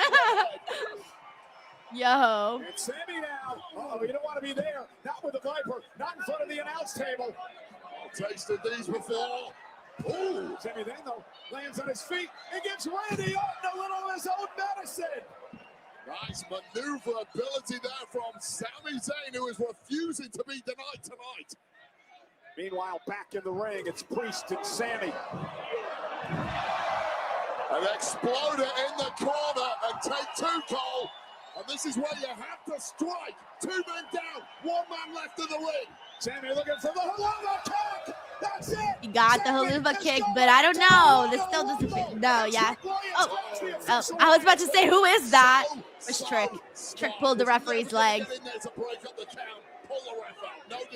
Thank you, Terrence. He says, yes, Drew was obsessed with Punk, but the level of mutual hatred that built between him and Priest in their feud reached a level of intensity that, for me, made it surpass him and Punk for me. And that's fair, man. That's fair. I can see that. Now that you explained, like, your version and why you liked the Drew McIntyre and Damian Priest stuff, I get it. I just feel like there was just more creativity and, like, funny moments and all of that in the Drew CM Punk stuff. But to your point, though, at one point people were making fun of the Punk Drew stuff because it all became about CM Punk's bracelet. So to your point, they didn't have a bracelet in that feud, so I would add that to your argument. Thank you, Terrence, for the super chat, man. This is devastatingly effective for the Viper here. And Priest to the table. 3 bodies wiped out. Okay, Randy's up. Now Randy Orton. He's hyped. Everybody else is down. Randy's in a mood, isn't he? Randy's locked in on getting that opportunity against WWE champ Drew McIntyre. Look out. And Randy is just not finished here. Trent Williams going to go for another ride.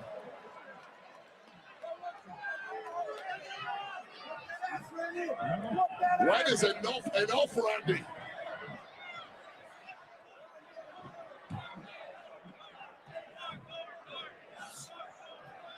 And now Orton into the ring. Trent Williams wisely rolling out of harm's way. I don't blame him. And this is a disaster area now. Sami Zayn looking for the Blue Thunder Bomb again. Randy went for the RKO. Sami scoops him up, cover, kick by Orton. Uncle Donk says, I was crashing out when I thought I lost my dog, bro. I don't blame you. That would be, like, so bad. That's really scary. No, that's really scary. We got Adrian here. Hey, Adrian, thank you so much. He says, but Punk and Drew had that kick-ass Hell in a Cell match to end their feud. That was awesome.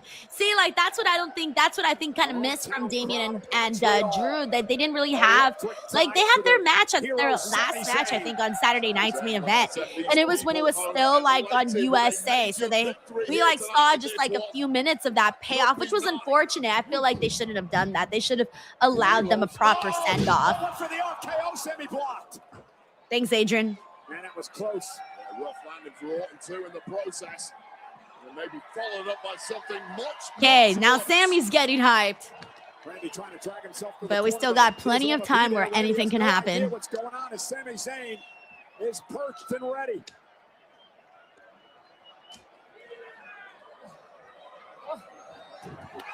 Okay, RKO. Oh, Trick. Don't tell me Trick's stealing the victory. Nope. Damien. Okay. Because I had said the only way Trick Williams, if he wins, is because he stole somebody's victory. That's the only way Trick wins this match, is if he stole a victory.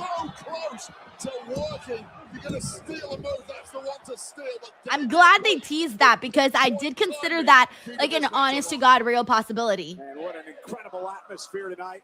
All right, every match is hitting so far. Every match is hitting so far. Just don't mess up the ending, and we're good. We can come out here and be like, yo, this shit was hype. Let's see. To WrestleMania. And the winner of this match will face McIntyre for the WWE title at the Rumble. Such high stakes, and now Priest and Trick again in the main event last night on SmackDown. Opportunities like this do not come along very often. It's one of those ones you will always regret if it slips through your fingers, and Randy is in no mood to allow that. Randy Orton.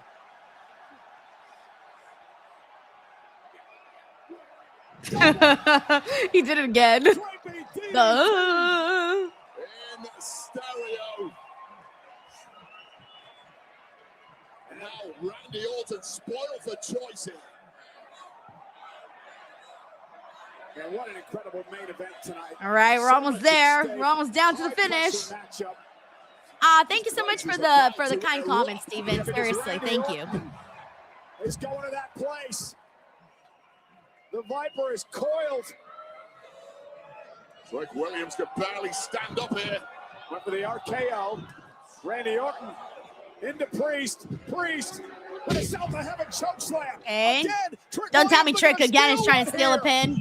And a kick out by I think he makes me nervous with that. You don't have to be the best in this match. You simply have to be the smartest. And that guy tonight so far has been Trick Williams. I'll tell you, I'm so impressed. I mean, you can't blame him. I mean, hey, there's four guys, there's three other guys in there. You've got to have eyes in the back of your head. Trick is showing he's very, very savvy. Scrappy, there you go. Too. This guy's the total package. I feel like that within itself is pretty impressive. Can Sammy do it? Can Sammy do it here? The people are believing. The people. I don't know. I don't know, guys. I don't know. I don't know. Oh, missed the haluva. Missed the haluva kick. Trick move. Williams just baited Sami Zayn in there. And now Sami Zayn down. Trick with an opportunity. And the big man gonna climb the ropes. Move fast here, Trick. Every millisecond counts. Yeah, well, gingerly heading up top, and it allowed Sami Zayn to recover. Shows you the amount of wounds all over the body of Trick Williams, especially after last night's main event of SmackDown. What a war that was, followed up 24 hours later by this. Body not cooperating as it usually does, and Sami Zayn is there to capitalize. And there's Damian Priest with a shot to the kidneys. Randy has kind of been a little bit out of the mix right now. I'm wondering if Randy just kind of like creeps in at the end, because right now it's all the other three guys are kind of handling their business. Randy's a little out of the mix right now. Strewn around the ring. Who's got enough left in the tank to get over the line here? That's what it's about. It's just. We got Code here says, this is brilliant booking for Trick. He's doing amazing. He is. He really is. He's been impressive in this. Oh, there it is. Okay. Sammy got the haluva kick on Damian, but Randy's creeping. Randy didn't make it in time. Sammy did win and is heading to the Rumble to face Drew McIntyre in Saudi Arabia for the title. Oh my God, it's Sammy? I don't think he's winning though. Like, you can't, I feel bad if they have Sammy lose against Drew. You know what I'm saying? Like, I just don't want him to lose. It's my fear. It's my fear. I would want Sammy to win. Like, Sammy, WWE Championship title shot. But, like, Drew just won the title, you know? Oh, my God. I don't even know what to think. I'm undecided. I'm undecided here. Damian Priest, and that was the moment the roof left the Bell Center here in Montreal, and the people in elation as the hometown man scored the dub, and he rolls on to the. We got Lindsay White says, I really love Drew, but Sammy, I know, that's what I'm saying. I didn't want them to put Sammy in the match if he's gonna lose. So hopefully it doesn't happen. Adrian says, I think Sammy will win the world title next year at WrestleMania. Don says, Don, literally you called it. She says now just Drew run in and attack him. Right as I was about to read your comment, he did just that. We got Angel Montez says, you already know that Sammy's going to lose against Drew. I mean, do we? It is in Saudi. Do we? I don't know. It's kind of fucked up. I don't know if I want to see Sammy lose like that. But I think there's no way that we don't get Drew and Cody or Drew, Cody, and Fatu somehow, some way at WrestleMania. Anxiety overload. I don't know what to think. Hopefully Sancho has a brilliant idea because I'm torn here. I'm just running through my emotions. Thanks for joining us, ladies and gentlemen. We'll see you Monday on Raw, next Friday on SmackDown, and next Saturday. Oh, yeah. We got a code here. Reminds me of, so that slap wasn't a spoiler. No, definitely not. Okay, let me close out the Peacock. Peacock is down and out. Alrighty, before we get into everything, just a heads up to all of you here. Have you checked out my sponsor, who we love around this town a whole lot? Make sure that your Peacock is always up and running here on this stream. If you guys haven't already, make sure to check out Blue Chew Gold. You already know what time it is. It's time to level up, and Blue Chew just dropped something crazy. I'm talking next level championship belt gold-plated energy. Blue Chew Gold is the newest innovation from the #1 chewable ED brand. This ain't your grandpa's little blue pill. This is the 4-in-1 beast that's setting the gold standard for performance, so you can be all gas, no brakes. We're talking 2 ingredients for blood flow to keep that rocket pumping and turn up the arousal and connection in your brain and body. Blue Chew Gold dissolves under your tongue and works in as little as 15 minutes. That means you can get it on quicker and stay in the game longer. Elevation without hesitation. This is peak passion and peak performance in a single tablet. That is right. It's going to be an Iron Man match for you, but in bed. Ladies, if you're listening, send your man the link and make him a trophy husband with Blue Chew Gold. Make life easier by getting harder and discover your options at BlueChew.com. And we've got a special deal for our listeners. Get 10% off your first month of Blue Chew Gold with code Denise. That's promo code Denise. Visit BlueChew.com for more details and important safety information. And we thank Blue Chew for sponsoring the podcast. All righty. Shout out to Blue Chew. All right. We're still waiting for Sancho to get in here. So as soon as Sancho gets in here, we'll start the show. But I do want to shout out. Let me see. We got Uncle Donk here, who kind of feels the exact same way that I do, by the way. Says, given Sammy's popularity at Saudi, this match is hard to predict. That's part of what is making me second guess this, which if Sammy isn't winning, I do credit them for making the match because it's going to make you think like, oh, it might actually happen just because of the location. But again, that could just be a way to hype up the match, of course, which is what WWE would want, is to get people excited, which is, of course, what they're supposed to do. They're supposed to make you be like, who's winning? Because I don't like predictable shit. We talk about this all the time. We're tired of everything being so predictable. So I feel like this is, you can argue it's predictable. You can argue that it's not predictable. We'll see. Thank you so much, Uncle Donk. We also got Tracy WV here says, so this match will be before the men's rumble and Sammy gets screwed, then he joins the rumble and wins maybe? I didn't want him to lose again to Drew 12-0. Oh my God, is it really 12-0 at this point?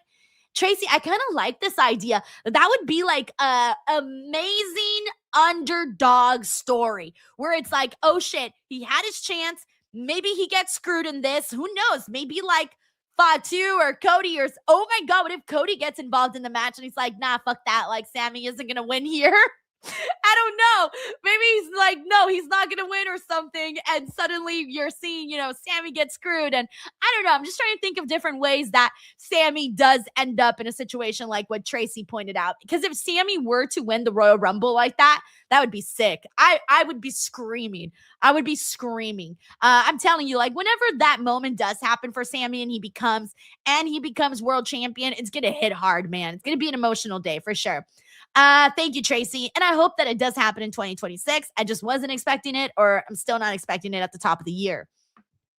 Thank you, Tracy. We got AJ Trip 20. What's up, AJ? He says Drew versus Cody versus Fatu is happening at Elimination Chamber more than likely. Despite the reports, I would still expect Cody versus Roman for the title at Mania. See, I'm with you on the first portion. I do think there's a huge possibility Drew, Cody, and Fatu could happen at Elimination Chamber. But my ship has sailed, bro, with that Cody Roman match at WrestleMania. I was very surprised by how many people still want that third match so soon. I'm not there right now. I'm ready to go in and do some other different matches and tell some different main event stories. I'd rather wait a little bit longer until we get Cody versus Roman part 3. So personally, I'm not on board with that one again, but who the hell knows? I think there's still a big group of fans that would want to see that, but I'm really liking what they're doing right now with Cody, Drew, and Fatu. It is hitting pretty hard. There was also reports that they're probably going to be doing that as a triple threat for WrestleMania. So that's another thing to consider, but we'll see. I mean, we still got a while to get there.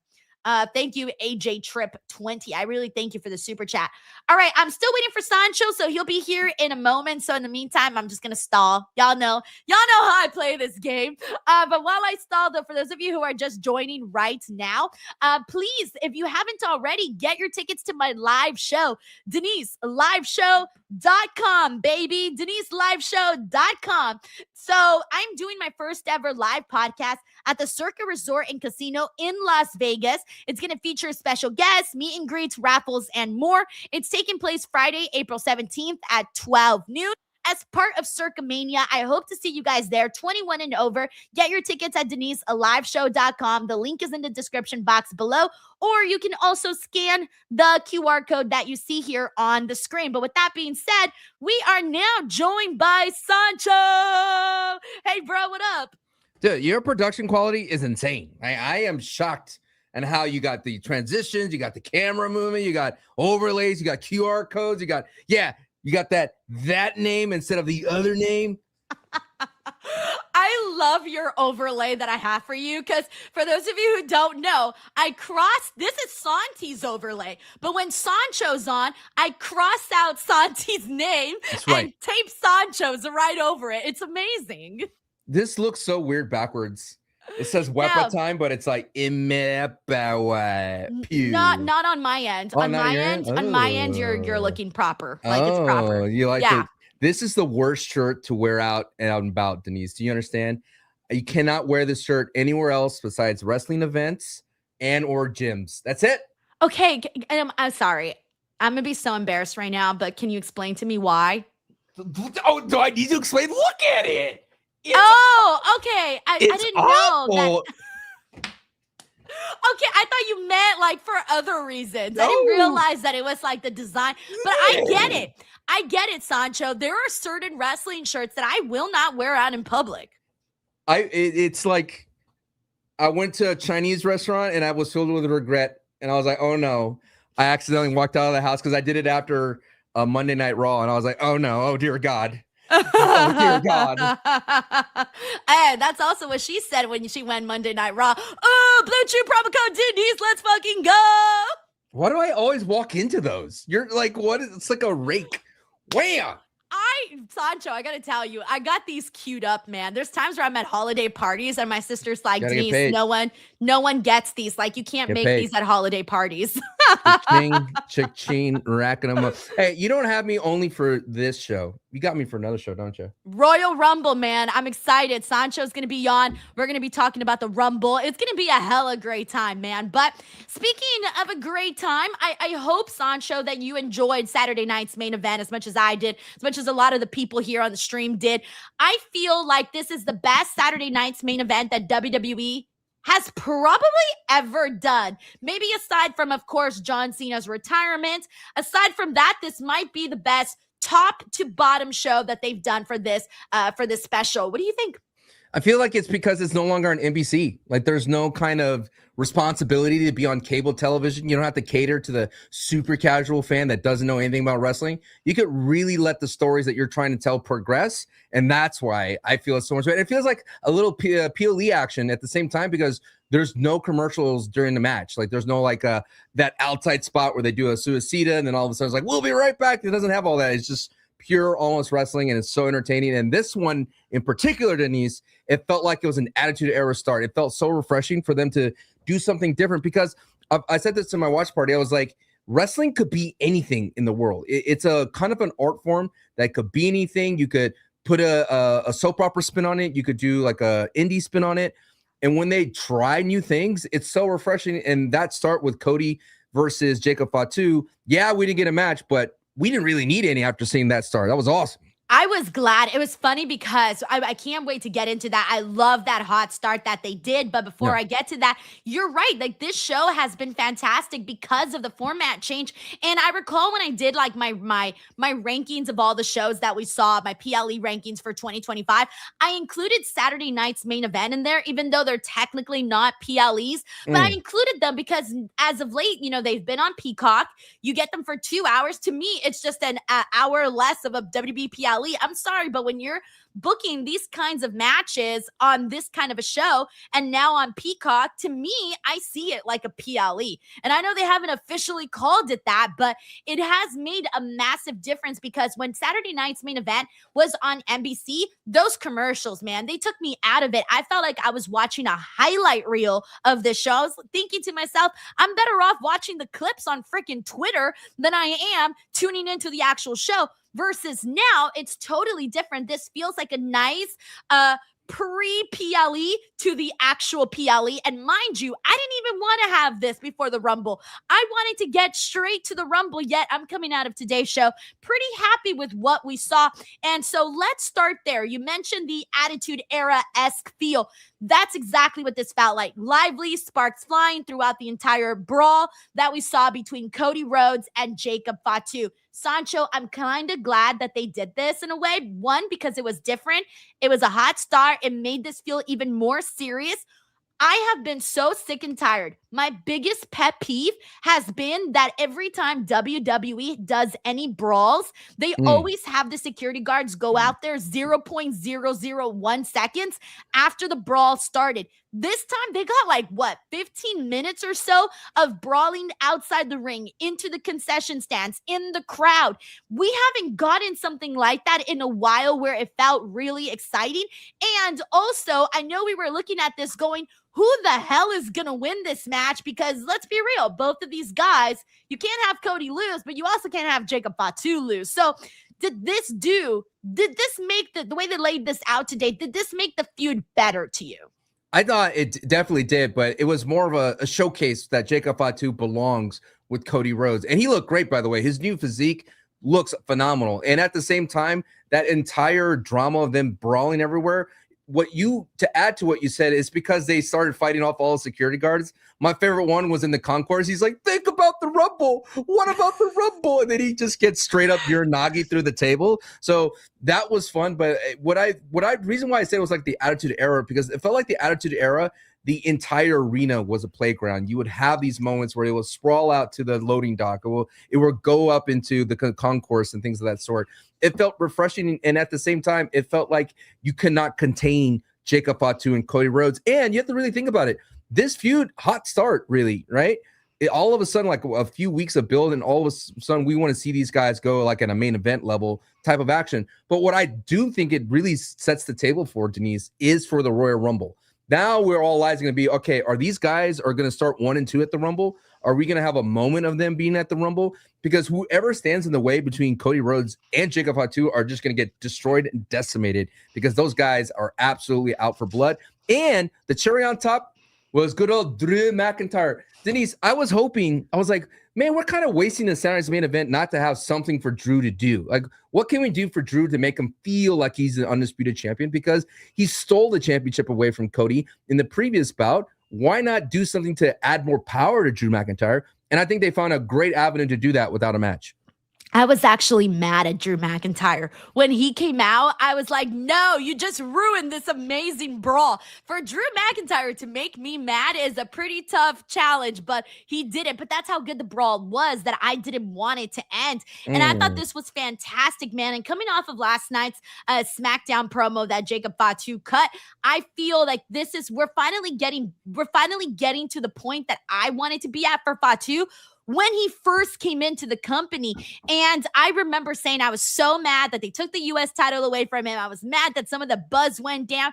It's definitely back up. Like, the flame has been lit for Fatu. I'm excited because he brings something special, real special to the show. He's gritty. He's mean. He's believable. He comes across and as a legit badass. And most of us already know his background and his story. And so it's not that hard to be sold into Jacob Fatu stock at the moment. Did you feel like Cody Rhodes crossed the line and the commentary crossed the line by bringing up his past? I think good old Wade Barrett called him a prison thug at one moment, and then at the same time Cody Rhodes talked about him always acting, and that's why he was locked up. I know that it's a gray line. It's an interesting line to cross into every now and then, and I feel like every wrestler who's going up against Jacob Fatu will do that, just like how everyone talks about Cody's dad. But I said this in one of my YouTube videos, is I do believe that you kind of have to bring that out of Jacob Fatu to get into this deeper layer beyond just this monster. This dude he has kids, he's made mistakes, he went from EBT to WWE, he went through all these kind of trials and tribulations, and I think it brings out a different character out of Jacob Fatu that most people would find relatable, but more than ever, it brings out a deeper performer, a truer kind of self for Jacob Fatu. And I think I don't think Cody Rhodes did it out of spite, but I think Cody knew that he had to do that for Jacob Fatu.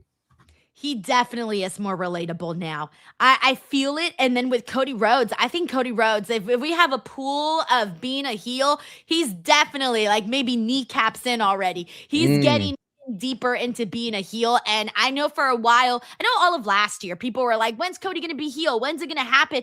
And we were kind of thinking, we're still a little too far from that. He's still kind of WWE's golden boy, where everybody's buying his t-shirts and, Cody Rhodes, whoa, and all of that.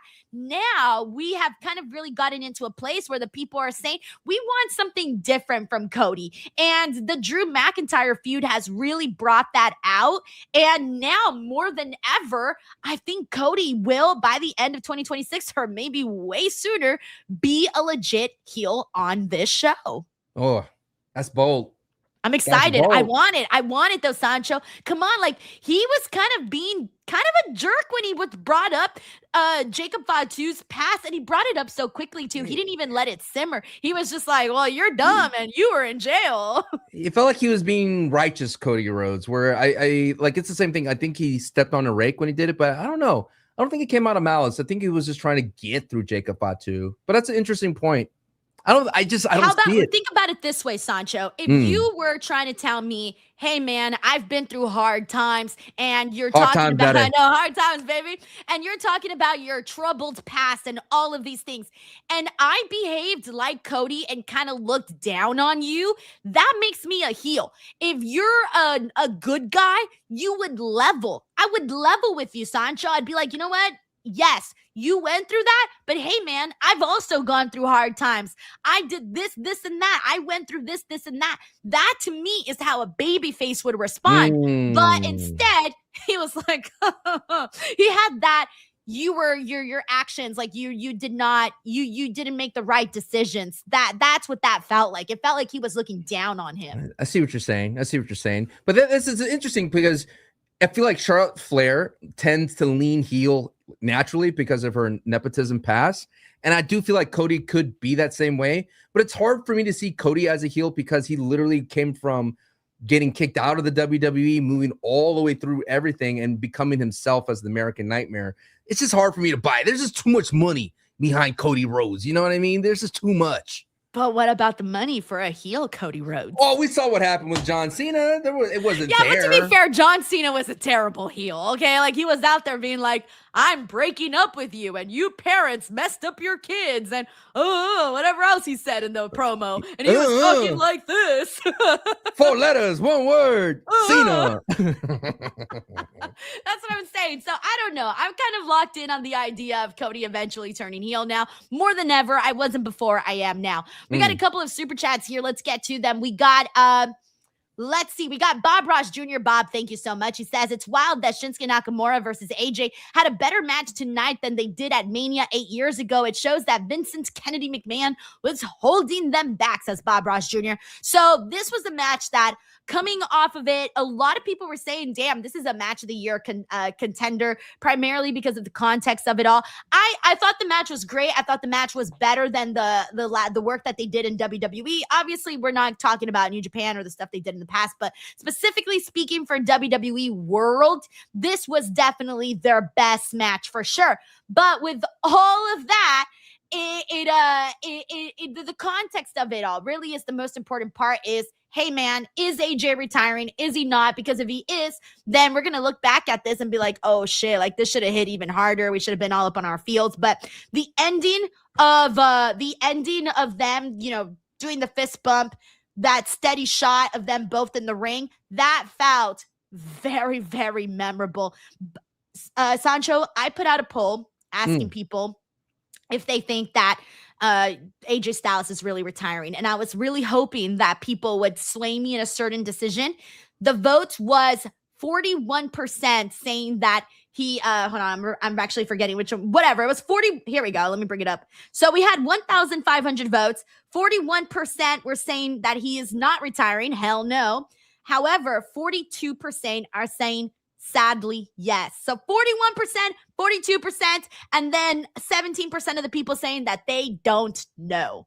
I just have to say that it does feel like when I was watching that match, it felt like, man, it's a bummer that the WWE had these guys for 10 years and they couldn't do more with them, you know, either individually or together as this pairing couple, as a feud. It feels like the WWE has not completely fumbled AJ and Nakamura, but it could have hit harder. And to your point, and I think it's because Nakamura's booking hasn't been great lately. AJ Styles didn't really capitalize on his France phenomenal chant and all that. They didn't really push AJ to the moon. And you see these instances and flashes and brilliance from AJ Styles in the WWE, but it never kind of brings that momentum. And I kind of thought about this recently, is because I was like, why isn't that? It doesn't feel like AJ has a bigger deal like Cena, so to speak. And even though they're both like monumental in the pro wrestling world, it's because AJ is not a WWE guy at the end of the day. He's AJ Styles, TNA, New Japan. And I do see him ending his career in the WWE here, but I don't think he's done wrestling. I know there's people with, like he said in previously, that he doesn't see himself going beyond his WWE career, but I just feel like there's so much in the tank after watching that match against Nakamura that AJ could go longer. And I do believe he's found a perfect way to put Gunther over and kind of get his goodbye at the same time. And it just felt like this match, Cody Rhodes at SmackDown, when there was kind of like, you're not here to tell me not to fight Gunther, felt like a goodbye for Cody. Cody was getting emotional in that little segment. It's just too much signs and red flags, lack of a better term, that AJ's done with the WWE, but I don't think that's a bad thing.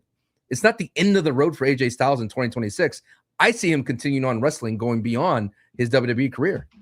See, I think if he does do a little bit more, I think if he does go beyond after WWE, I could see him maybe doing just a little bit more, but I still don't see him wrestling, like, for example, 2027. No. I think by then he's like done, like for reals. Like 2026, he said was his retirement year. I believe that. Whether that happens in WWE, TNA, or LAW, who knows? You never know. Crazier things have happened. Quick question, Denise. Sorry to interrupt. Do you feel that they're giving AJ his flowers a little too late? Like, the commentary was so laying it on thick, like they were talking about. I thought they were maybe Nakamura. Milking it. Didn't you kind of feel like maybe they were milking it to make you believe that he was tapping out to Gunther or losing to Gunther?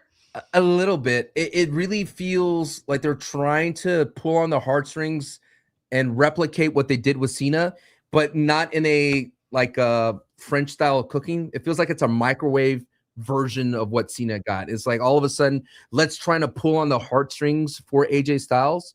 And I kind of like what you're saying is maybe they're trying to work us into feeling that it's the end of AJ by trying to bring up his Bullet Club pass, his TNA pass, Nakamura, and things of that sort. But I just feel like, man, this commentary is laying on thick today. There's a very thick kind of glazing for AJ. Yeah, they were like simply writing him off already. Yeah, that's what that felt like. And I'm thinking, you're just writing him off already, just like that.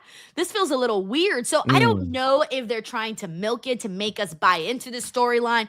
I don't really know. I'm telling you, I feel like a lot of us are split. And based off of my poll, that tells us that more people are split than we think. Thank you so much, Bob. We got Oscar is Mental. Oscar is Mental. Thank you so much for the super chat. He says, hey, Sancho, lemon, pepper, weppa, steppa, cheers. That's one of our community members who coined the phrase lemon pepper wepa steppers. It's fun though. Like try to say that a bunch of times. Well, we're all convinced in our community that it's clear as day that Trick Williams will feud with Damian after this because Trick Williams was so close to winning and Damian broke up the pin that at one point in their feud, Damian Priest is going to say, my lemon pepper wepa steppers. Like we're so close to that. And if that happens, we'll be so excited. Yeah. They got to. It's right there. Come on, do it.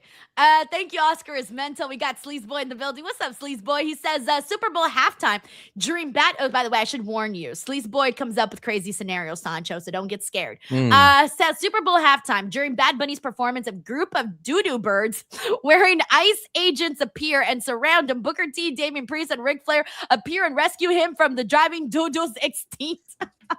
That is a wild booking. God. I simply have that Damian Priest will be at the Super Bowl halftime. That's my prediction. He'll be there. You think he'll be there? Oh, of course. The Wepa King. Can't deny the Wepa King. We'll see. Thank you, Sleaze Boy. We got Kami Juhan here. Says, oh, wow, Santi looks more manly and cool. Damn. Shots fired. It's the mustache. The mustache. Damn. Thank you, Kami Juhan. Yeah. You are a favorite here, by the way, Sancho. Like, people were asking for you. What can I say? I show up on time. I'm professional. If I lose a bet, I would wear my I Love LA t-shirt. It's not that hard, Santi. Did you see how long it took Santi to pay off that bet? It took him like a month. He finally did it? Lazy ass. Literally a month. I'm not, maybe even more than that. I was being generous. The booking, the momentum of that bet has lost its luster. Amen. All right. Thank you, Kami Juhan. We got Bob Rash Jr. here. It says, I think Cody will be more of an anti-hero than a heel. Oh, I like that. Thank you, Bob. It's a good little nod there. We got Terrence Matthews here who says the last time Cena was heel was when he was Doctor of Thugonomics. He was rusty. Thank you, Terrence. Nice little throw. I love how no matter what, we're still talking about John Cena, even in freaking 2026. We're still talking about it, but that's how it is. All right, we got Stuart. Thank you, Terrence. We got Stuart Wilkes. Hey, Stuart, thank you so much for the generous super chat. He says, Stuart from Brooklyn, Saturday night's main event killed it start to finish. It had the Attitude-esque era feel. Hope it continues. If Sammy is ever going to win main event title, it would literally be now. They are not going to have it on him at Mania, so Rumble is best. So let's get to it. Stuart brings up a massive moment that happened on the show. I think the hot choice was that Sammy would win this fatal four-way. I second guessed it because I thought, dude, they're going to have him lose at the Rumble, and I do not want that as a Sammy fan. I don't want to see him continue to lose like this in these big-time moments. But it does feel like everything is aligning for Sammy. Montreal gets the win. Next up, Royal Rumble, where? In Saudi Arabia. It feels too perfect for Sammy, but I'm not entirely convinced that he's winning. Am I crazy? Or do you think it's like, Denise, it's right there. It's a slap in the face. He's right there. He's gonna win. It's the Triple H booking in you because Triple H loves to bring heartbreak to the people of the hometown, that they're hometown heroes. I mean, look at Piper Niven, right? She had a match in her home crowd and she lost there too against Bailey, I believe. Or was it against Nia? Was it against Nia? Yes, it was against Nia. It was like, it was right there, right? Why don't you give Piper this moment? But it's those moments that I do believe, and I am on board with the super chat, is that if not now, win. This is, everything is perfect. Everything's laid out. It's the perfect storm. And if yes, Mania in Saudi Arabia is next year, but so much could happen from then to now about what for Sami Zayn. There's just no way that's a guarantee that Sammy will be this hot going into the match at Saudi Arabia or whatever, the Pili in Saudi Arabia. Why not now? I mean, it wouldn't hurt Drew McIntyre. obviously, because you could see Drew McIntyre could get white hot out of nowhere pretty quickly, right? Sammy winning, big viral moment, Saudi Arabia, fireworks, pyro in front of his second hometown type of vibe. I think it just makes so much sense. And it is a layup. It's right there. Just take it. And you could hot potato the belt to somebody else, or Drew McIntyre could win it on a Monday Night Raw. There's just so many options you could have going forward that could create drama because you have that Rumble and Chamber right around the corner if you desperately want Drew to be the champion at Mania. What if he doesn't win? Is that it for Sammy, where you're thinking, how many times can I get behind him for him not to have it happened? And not now win. I mean, Drew has said some heinous things. Sammy has brought in this big piece into the fold of his son doubting him, and his son saying, how come you're not a world champion like Cena when he saw him retire? So that piece right there tells me that it's a good story that Drew McIntyre brought him up. Sammy did slap the taste out of his mouth for bringing up his son. But why not? Let's just push this story forward and put a nice bow on it by having Sammy win for his son. And imagine if his son's in the ring, like, it works out. But would you want Drew to lose his first big title defense? That's where I'm coming from too. Like, come on, dude. Like, how are we gonna have Drew lose? Like this, I'm stuck between a rock and a hard place because I love Drew and I love Sammy, and these are both their kind of their moments are intertwining right now. Where it's like Drew just finally won a title after having worked so hard for it, finally getting hot, changing the perception of him, everything, making everything happen. And then for it to last, what, a few weeks, maybe less? I mean, it's still good. It doesn't hurt Drew McIntyre in any kind of way. I think this is the reason why Roman's 1,000-day reign hurts a lot for that undisputed championship, because everything's compared to Roman. Roman held it for so many, but people have to remember most of the time he was a heel, didn't wrestle all the time. When he did win, it would always be shenanigans with the bloodline. You know, a new bloodline member will be introduced. But at the same time, you know, Cody Rhodes' entire reign in the first go-around was compared to Roman. He can't lose this because it wouldn't be as great of a win against. It would have said you would have hurt the win against Roman if he lost to AJ Styles so quickly. So are we having the same discussions with Drew McIntyre, that if Drew McIntyre loses to Sami Zayn, that it hurts his little shenanigan victory against Cody Rhodes, right?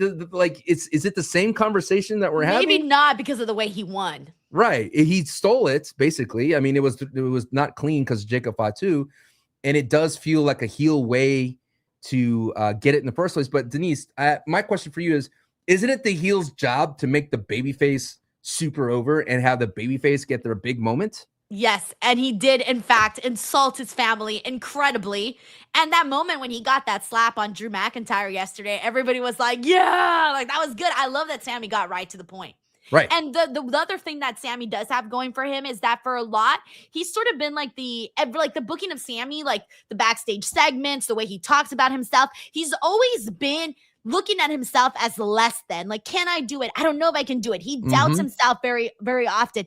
These last couple of weeks, Sammy hasn't been doing that. He hasn't been doubting himself. He's been saying, I'm going to win. This is the year. It was like the first thing he declared at the first promo he cut this year, and multiple times. So now seeing the shift in Sami Zayn's personality and the way that he's talking about him winning the title, that also makes me think, okay, this might actually end up going down in Sami Zayn's favor. But again, I'm still, I've been wrong. I've been wrong. I've been making a lot of mistakes in my predictions, but I'm still kind of sticking with Drew.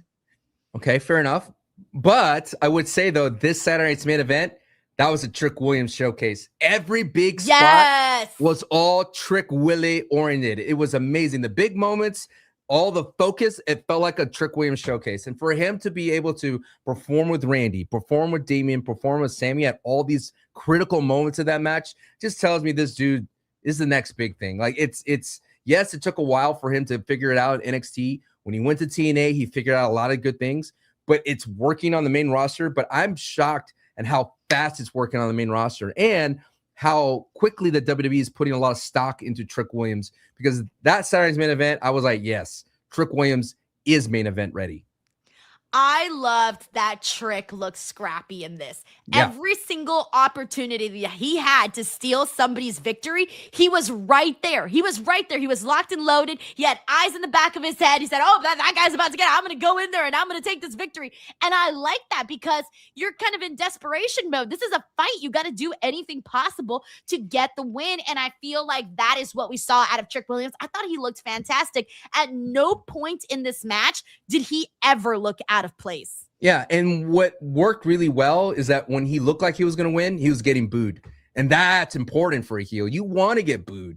Yeah, it's cool to get the cheers and be the cool heel like a Drew McIntyre because people are like, yeah, I want to see Drew win. I want to see him overcome the babyface, which is always a weird thing in wrestling. But when Trick Williams, a new heel, shows up to the scene and starts getting booed, that's important. And I think that's what he's doing his job really, really well. And closing out a SmackDown, almost closing out a second SmackDown in the row. I can't see the WWE has a lot of stock in Trick Williams, and you're right, did not look out of place tonight. Perfect. No, he did not. Thank you so much to Stewart, by the way. We also got Gerard B32 here. What's up, bro? He says, I really liked the show. Every match was great. Cody Rhodes and Jacob Fatu's brawl was insane. Hope AJ doesn't retire in Saudi. Glad Sami Zayn won. I'm honestly feeling the exact same way that you are with a lot of this because the brawl was fantastic. I don't want AJ to retire. Sami winning was a fantastic moment. There was just so much on this show that they actually got right. Even one of the matches we haven't talked about, which was very, very good too. Just a lot of good through and through action, which was the WWE Women's Tag Team Championship match with Rhea Ripley and Io Sky versus Liv Morgan and Roxanne Perez. No titles change hands.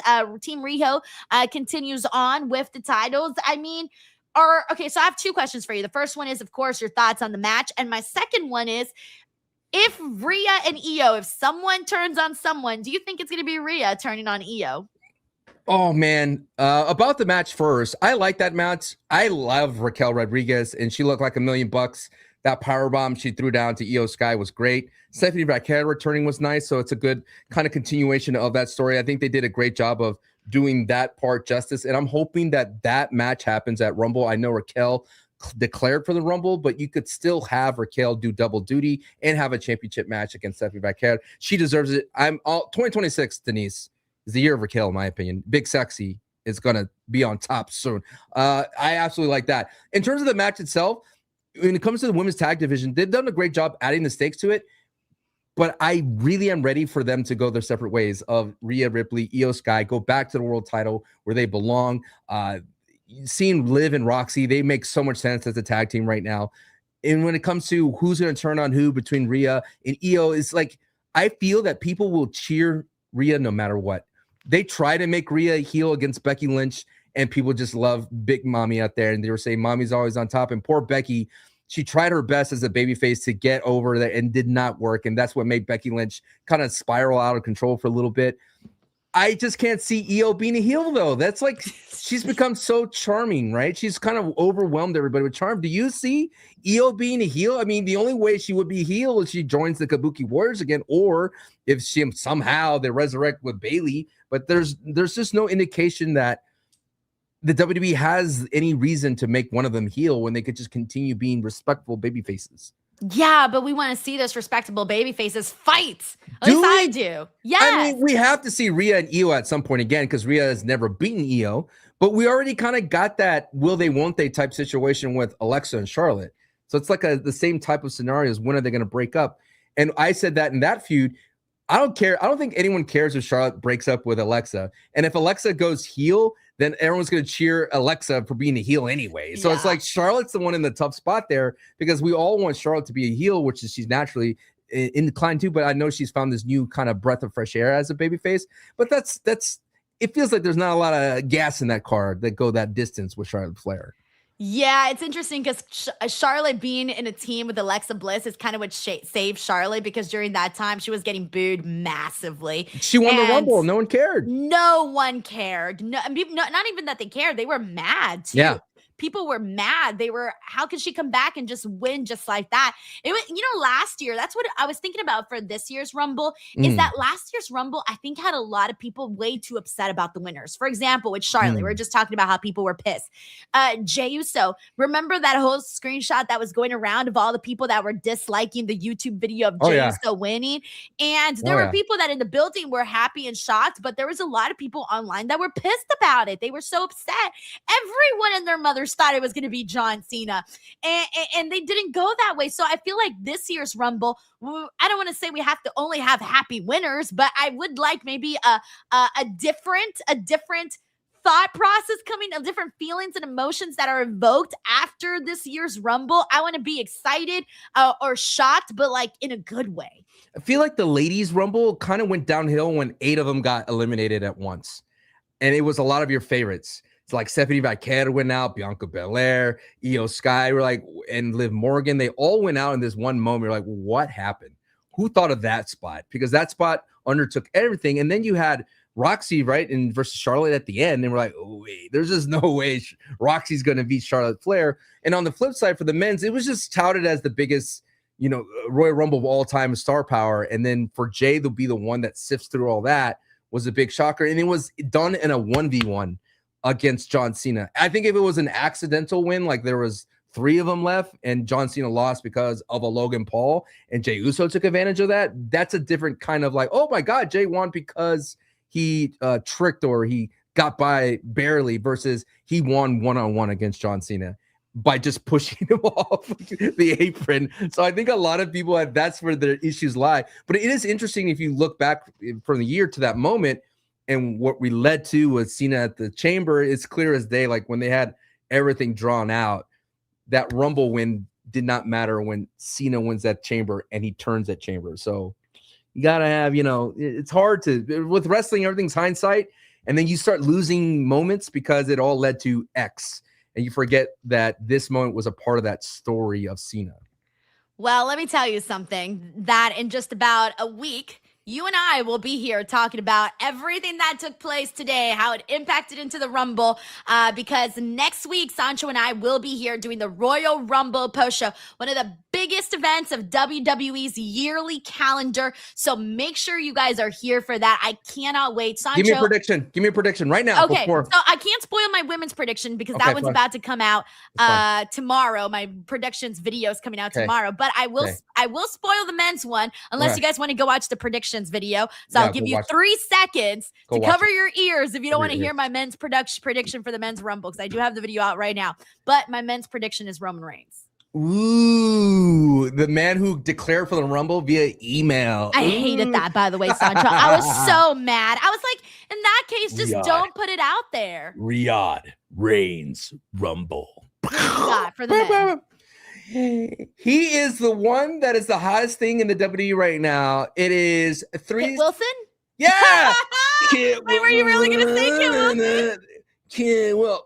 Look, man, the WWE needs to have some huevos, all right? Let's put the rocket on Kit Wilson. Let him win accidentally. No, I don't think it's going to be Kit Wilson.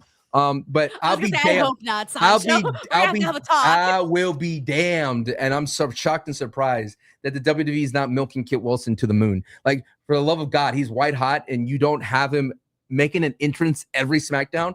What's wrong with you? Anyway.